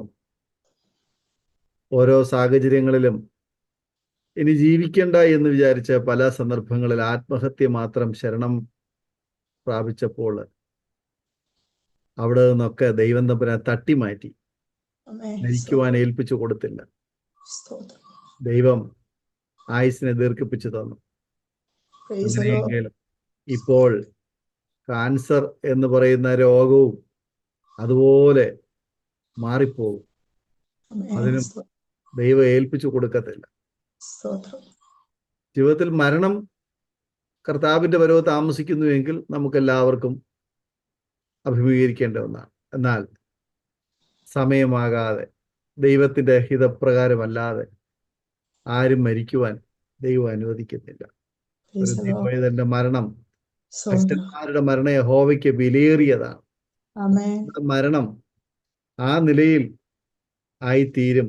അതിനു വേണ്ടിയിട്ട് ദൈവം നമ്മെ കൊണ്ട് ചെയ്തെടുക്കാൻ ആഗ്രഹിക്കുന്ന ശുശ്രൂഷകളും പ്രവർത്തനങ്ങളും ഒക്കെ ചെയ്യിപ്പിച്ചെടുത്ത ശേഷം കർത്താവ് നമ്മളെ ചേർത്തുകൊള്ളുവാൻ ഇടയായിത്തീരും. അതുകൊണ്ട് എലിയാമാൻഡിയുടെ ജീവിതത്തില് കഴിഞ്ഞ നാളുകളിൽ അത്രയും അഭിമുഖീകരിച്ച കടന്നുപോയ സാഹചര്യങ്ങളും ജീവിതാനുഭവങ്ങളും ഒന്നും ജീവിതത്തില് നഷ്ടമല്ല. അതൊക്കെ ഈ നിത്യതയ്ക്കായുള്ള ആ ബദ്ധപ്പാടുകള് ആയിരുന്നു. അതിനൊക്കെ ഈ പ്രതിഫലം കർത്താവ് ഉയരത്തിൽ തരുമാറാകട്ടെ എന്ന് ആശംസിക്കുന്നു, പ്രാർത്ഥിക്കുന്നു. അരോമ ടിവിയിലെ പ്രേക്ഷകരിൽ പലരും ഒരുപക്ഷെങ്കിൽ ഈ സാക്ഷ്യം കേൾക്കുമ്പോൾ നിങ്ങളും ചിന്തിക്കുന്നുണ്ടാവും, ഇത് എൻ്റെ അനുഭവമാണല്ലോ. എനിക്കറിയാം, കേരളക്കരയിലെ നല്ലൊരു പങ്ക് സ്ത്രീ പുരുഷന്മാർ, അച്ഛനമ്മമാർ, അവരുടെ ബാല്യകാലം, അവരുടെ കുടുംബജീവിതം, അവരുടെ ജീവിതത്തിൽ കടന്നുപോയ അനുഭവങ്ങളാണ് ഏലിയാമ്മ ആന്റിയുടെ ജീവിതത്തിലൂടെ നമ്മൾ കേൾക്കുവാനിടയായി തീർന്നു. ഒട്ടുമിക്ക ഭവനങ്ങളിലും ഇതിൽ നിന്ന് ഒട്ടും വ്യത്യസ്തമായിരുന്നില്ല എന്ന് എനിക്കറിയാം. അപൂർവം ചില ഭവനങ്ങളിൽ മാത്രമേ നല്ല രീതിയിൽ ഉള്ള ഒരു ജീവിതവും ഒരു സാഹചര്യവും ഒക്കെ ഉണ്ടായിരുന്നുള്ളൂ. കഷ്ടപ്പാടുകളുടെയും പട്ടിണിയുടെയും ദാരിദ്ര്യത്തിൻ്റെയും ബുദ്ധിമുട്ടിൻ്റെയും ഒക്കെ ഞെരുക്കമുള്ള ഒരു ജീവിതമായിരുന്നു കഴിഞ്ഞ കുറെ കാലങ്ങൾ. എന്നാൽ ഇപ്പോൾ ആ സ്ഥിതിക്കൊക്കെ മാറ്റം വന്നിട്ടുണ്ട്. ഒരുപാട് പ്രിയപ്പെട്ട കുടുംബങ്ങളിൽ അവരുടെ കുഞ്ഞുങ്ങൾക്ക് വേണ്ടതുപോലെ വിദ്യാഭ്യാസമോ നല്ല ആഹാരമോ വസ്ത്രമോ താമസിക്കുവാൻ ഒരു വീടോ യാത്ര ചെയ്യുവാൻ ഒരു വാഹനമോ ഒന്നും ഉണ്ടായിരുന്നില്ല. പട്ടിണിയും പരിവട്ടവും, അതുപോലെ പാഠപുസ്തകങ്ങളില്ല, വിദ്യാഭ്യാസമില്ല, സ്കൂളിൽ പോകാൻ വാഹനമില്ല, യാത്രാ സൗകര്യങ്ങളില്ല, വഴിയില്ല, ഒരു നേരത്തെ ആഹാരം വയറിറച്ച് കഴിക്കാനില്ല. ഒത്തിരി ബുദ്ധിമുട്ടുകൾ. ചോർന്നൊലിക്കുന്ന വീടിനകത്ത് സൂര്യപ്രകാശം ഉദിച്ചാൽ വീടിനകത്ത് മുഴുവൻ പ്രകാശം വരുന്ന രീതിയിലുള്ളതായ വെന്റിലേഷനാണ് ഓലപ്പുരകൾക്കകത്തുള്ള ജീവിതം. അതുപോലെ മഴ പെയ്താൽ ഒരു തല്ല് വെള്ളം വെളിയിലോട്ട് പോവുകയില്ല, മൺകട്ട കെട്ടിയ, അതുപോലെ ചെറ്റപ്പുരകള്, അങ്ങനെയുള്ള പുല്ലുമേഞ്ഞ പുരകള്, ഇങ്ങനെ മലയും കുന്നും താഴ്വരകളിലും ഒക്കെ പാർത്തിരുന്ന കഷ്ടത അനുഭവിച്ച ഒരുപാട് സഹോദരിമാർ, സഹോദരന്മാർ ഇന്ന് ഈ സാക്ഷ്യം കേൾക്കുന്നുണ്ടെന്ന് എനിക്കറിയാം. തീർച്ചയായിട്ടും നിങ്ങളുടെയൊക്കെ ഓർമ്മയുടെ ജീവിതത്തിലെ ഭാഗം, വീട്ടിലെയും കയറി ചെന്ന വീട്ടിലെയും ജീവിത പങ്കാളിയുടെയും സഹോദരങ്ങളുടെയും ഒക്കെ പല വിധത്തിലുള്ള സമ്മർദ്ദങ്ങളും അവരുടെയൊക്കെ നടുവിൽ എല്ലാം സഹിച്ചും ക്ഷമിച്ചും എന്നതിൽ നിന്ന് എനിക്കൊരു വിടുതൽ ലഭിക്കുമെന്ന് വിചാരിച്ച് കണ്ണുനീരോടെ കരഞ്ഞ് പ്രാർത്ഥിച്ച് കാത്തിരുന്ന ആ നല്ല നാളുകൾ ഒരുപക്ഷെ നിങ്ങൾ ഓർക്കുന്നുണ്ടാവാം. അതേ പ്രിയപ്പെട്ടവരെ, ഈ സാക്ഷ്യം അത് നിങ്ങളിൽ ഒരാൾക്ക് വേണ്ടിയിട്ട് ഈ വാത്സല്യ സഹോദരി സംസാരിച്ചു എന്ന് ഞാൻ മനസ്സിലാക്കും. പ്രിയ ഏലിയാമ്മ ആന്റിയെ കർത്താവ് സൗഖ്യത്തോടെ, ആരോഗ്യത്തോടെ, ദീർഘായുസോടെ ദൈവനാമ മഹത്വത്തിന് വേണ്ടി ദൈവം ഇനിയും സൂക്ഷിക്കട്ടെ എന്ന് ഞങ്ങളും ആശംസിക്കുന്നു, പ്രാർത്ഥിക്കുന്നു. സ്തോത്രം. ഒരു നിമിഷം നമ്മുടെ കണ്ണുകളെ അടയ്ക്കാം. വാത്സല്യ മാതാവേ, പിതാവേ, സഹോദര സഹോദരി, യുവാവേ, യുവതിയെ, ഒരു നിമിഷം കണ്ണുകൾ അടയ്ക്കൂ. ഞങ്ങൾ നിങ്ങൾക്ക് വേണ്ടി പ്രാർത്ഥിക്കാം. നിങ്ങൾ ആര് തന്നെയായിരുന്നാലും, ഏത് സാഹചര്യത്തിലായിരിക്കുന്ന വ്യക്തിയായിരുന്നാലും, യേശുവിന് നിങ്ങളെ രക്ഷിപ്പാൻ, പൂർണ്ണമായി രക്ഷിപ്പാൻ കഴിയും. ആകയാൽ നമുക്ക് ചേർന്ന് പ്രാർത്ഥിക്കാം. കർത്താവായ യേശുവേ, സ്വർഗീയ പിതാവേ, ഞങ്ങളെ ശ്രവിക്കുന്ന എല്ലാ മാന്യ പ്രേക്ഷകരെയും അങ്ങയുടെ കരങ്ങളിലേക്ക് ഭരമേൽപ്പിച്ച് പ്രാർത്ഥിക്കുന്നു. പ്രിയ ഏലിയാമ്മ ആന്റി തൻ്റെ ജീവിതാനുഭവങ്ങൾ പങ്കുവയ്ക്കുമ്പോൾ താൻ കടന്നുപോയതായ കഷ്ടതയുടെയും വേദനയുടെയും ദുരിത ദുഃഖങ്ങളുടെയും ആ ഓർമ്മകൾ താൻ പങ്കുവയ്ക്കുമ്പോൾ അതിൻ്റെയൊക്കെ നടുവിൽ ഏൽപ്പിച്ചു കൊടുക്കാതെ ഇന്നും സൗഖ്യത്തോടെ ദൈവം നിർത്തിയിരിക്കുന്ന മഹാസ്നേഹത്തിനായി സ്തോത്രം. പല ആരോഗ്യ പ്രശ്നങ്ങൾ തനിക്കുണ്ടെങ്കിൽ പോലും ദൈവത്തിന്റെ മഹാകരുണ തൻ്റെ ജീവിതത്തിൽ അനുഭവിപ്പാൻ ദൈവം സഹായിച്ചുകൊണ്ടിരിക്കുന്നതിനായി സ്തോത്രം. തനിക്ക് കൊടുത്ത മക്കൾ, മരുമക്കൾ, ചെറുമക്കൾ, ജീവിത പങ്കാളി, കുടുംബാംഗങ്ങൾ എല്ലാവർക്കായി സ്തോത്രം. ദൈവം അവരെ കാക്കണം, സൂക്ഷിക്കണം, പരിപാലിക്കണം. ഞങ്ങളെ ശ്രമിക്കുന്ന മാന്യ ഓരോ പ്രേക്ഷകരെയും കർത്താവെ അവിടുന്ന് സഹായിക്കണമേ. അവരുടെ ഓരോ വേദനകളിലെ ഭാരങ്ങൾ, പ്രയാസങ്ങളിൽ അവരുടെ ആവശ്യങ്ങളുടെ മേൽ ദൈവം അത്ഭുതം പ്രവർത്തിക്കണമേ. കുഞ്ഞുങ്ങൾക്കായി സ്തോത്രം, യുവതി യുവാക്കന്മാർക്കായി സ്തോത്രം, മാതാപിതാക്കന്മാർക്കായി സ്തോത്രം, രോഗികളായി കഷ്ടപ്പാടുകളിലൂടെ കടന്നു പോകുന്ന പ്രിയപ്പെട്ടവർക്കായി, മദ്യപന്മാർക്കായി, ലഹരി വസ്തുക്കൾക്ക് അടിമകൾക്കായി ആയവർക്കായി പ്രാർത്ഥിക്കുന്നു. ദൈവം അവരെ അതിൽ നിന്ന് വിടുവിക്കണമേ, പൂർണ്ണമായി രക്ഷിക്കണമേ എന്ന് പ്രാർത്ഥിക്കുന്നു. നിരാശയിലും ദുഃഖത്തിലും ജീവിതം തള്ളി നീക്കുന്നവർ, ആത്മഹത്യയുടെ വക്കിലെത്തി നിൽക്കുന്ന പ്രിയപ്പെട്ടവർ, കർത്താവെ സാക്ഷ്യം കേട്ട് കഴിയുമ്പോൾ അവരതിൽ നിന്നൊക്കെ പിന്തിരിയുവാൻ, യേശുവിനെ, സത്യത്തെ തിരിച്ചറിഞ്ഞ് അവരുടെ ജീവിതം കർത്താവിന് വേണ്ടി സമർപ്പിക്കുവാൻ, അവർ ദൈവമക്കളായി തീരുവാൻ ഞങ്ങൾ അവർക്ക് വേണ്ടി പ്രാർത്ഥിക്കുന്നു. കർത്താവെ, കുഞ്ഞുങ്ങളെ ഓർത്ത് കരയുന്ന മാതാപിതാക്കന്മാരെ ഓർത്ത് പ്രാർത്ഥിക്കുന്നു. നാളെ ഓർത്ത് ആശങ്കപ്പെടുന്ന പ്രിയപ്പെട്ടവർക്കായി പ്രാർത്ഥിക്കുന്നു. കടബാധ്യതകളിലും ബുദ്ധിമുട്ടുകളിലും അതുപോലെ ജപ്തി നടപടികളുമായി ഭാരപ്പെട്ട് കടന്നു പോകുന്ന പ്രിയപ്പെട്ടവർക്ക് പ്രാർത്ഥിക്കുന്നു. കുഞ്ഞുങ്ങളുടെ വിവാഹ വിഷയത്തെ ഓർത്ത് ഭാരപ്പെടുന്ന പ്രിയപ്പെട്ടവർക്ക് വേണ്ടി പ്രാർത്ഥിക്കുന്നു. രോഗശയ്യകളിൽ ആയിരിക്കുന്ന പ്രിയപ്പെട്ടവർക്ക് പ്രാർത്ഥിക്കുന്നു. ആമേൻ. കർത്താവെ, ഞങ്ങളെ ശ്രമിക്കുന്ന എല്ലാ പ്രിയപ്പെട്ടവരെയും, ഇനിയും കേൾക്കുവാൻ ആഗ്രഹിക്കുന്ന പ്രിയപ്പെട്ടവരെയും നിങ്ങളുടെ കരങ്ങളിലേക്ക് ഞങ്ങൾ ഭരമേൽപ്പിക്കുന്നു. എല്ലാവരെയും അനുഗ്രഹിച്ചാട്ടെ. ഒരു പ്രാവശ്യം കൂടെ ഏലിയാമ്മേന്റെ അനുഗ്രഹിച്ച് പ്രാർത്ഥിക്കും. ഞങ്ങളുടെ ശുശ്രൂഷകളെ ദൈവം മാനിച്ചാതിരിക്കണം, സാന്നിധ്യം കൊണ്ട് നിറയ്ക്കണം, കൃപ കൊണ്ടിരുന്ന് സഹായിക്കണം, ഒരുവിനെ ഒരുക്കെ വേണം. യേശു കർത്താവിന്റെ നാമത്തിൽ താഴ്മയോടെ അപേക്ഷിക്കുന്നു. കൃപയോട് കേട്ട് ദൈവയുടെ ഉത്തരങ്ങൾ മാറാകണം. സ്വർഗസ്ഥ പിതാവേ. ഇത്രത്തോളം സമയം ഞങ്ങളോടൊപ്പം സമയം വേർതിരിച്ച് അനുഗ്രഹിക്കപ്പെട്ട സാക്ഷ്യം പങ്കുവെച്ച ഏലിയാമ്മേനുള്ളതായ നന്ദി, സ്നേഹം അറിയിക്കുന്നു. അതുപോലെ തന്നെ ഞങ്ങളെ ശ്രമിച്ചുകൊണ്ടിരുന്ന മാന്യ പ്രേക്ഷകരുള്ളതായ നന്ദി അറിയിക്കുന്നു. നിങ്ങൾക്ക് ഈ സാക്ഷ്യം അനുഗ്രഹമായി തീർന്നുവെങ്കിൽ നിങ്ങളുടെ പ്രിയപ്പെട്ടവർ കൂടി ഷെയർ ചെയ്ത് കൊടുക്കുക. അവർ കേൾക്കട്ടെ, അനുഗ്രഹിക്കപ്പെടട്ടെ. അതുപോലെ തന്നെ നിങ്ങളുടെ വിലയേറിയ അഭിപ്രായങ്ങളും നിർദ്ദേശങ്ങളും കമന്റ് ബോക്സിൽ രേഖപ്പെടുത്തുക. നിങ്ങൾക്കൊരു പ്രാർത്ഥനാ വിഷയമുണ്ടെങ്കിൽ സ്ക്രീനിൽ കാണുന്ന നമ്പറിൽ നിന്ന് തന്നെ വാട്സപ്പിൽ ഞങ്ങൾക്ക് മെസ്സേജ് അയക്കുക. ഞങ്ങൾ നിങ്ങൾക്ക് വേണ്ടി പ്രാർത്ഥിക്കാം. കർത്താവ് നമ്മെ സഹായിക്കട്ടെ. അടുത്ത അനുഗ്രഹിക്കപ്പെട്ട ഒരു വീഡിയോയുമായി വീണ്ടും കാണുമ്പോഴേയും എല്ലാവർക്കും good bye. God bless you all. ഓർമ്മയുടെ മനോരഥത്തിൽ മായാത്ത ഓർമ്മയ്ക്കായി അരോമ മാട്രിമോണിയിൽ നിന്നും ജീവിത പങ്കാളിയെ കണ്ടെത്തൂ. നിങ്ങൾ ഒരു ക്രിസ്തീയ ജീവിത പങ്കാളിയെ അന്വേഷിക്കുകയാണോ? അതോ മക്കൾക്ക് അനുയോജ്യമായ ഒരു തക്ക തുണയ്ക്ക് വേണ്ടി പ്രാർത്ഥിക്കുന്ന വ്യക്തിയാണോ?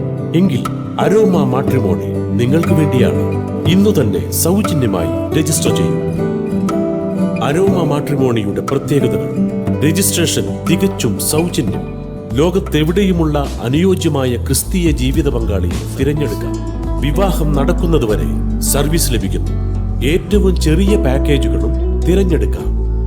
അരോമ മാട്രിമോണി നിങ്ങൾക്കായി ഒരുക്കുന്നു വിവാഹം പരമാനന്ദം. Email aroma matrimony2020@gmail.com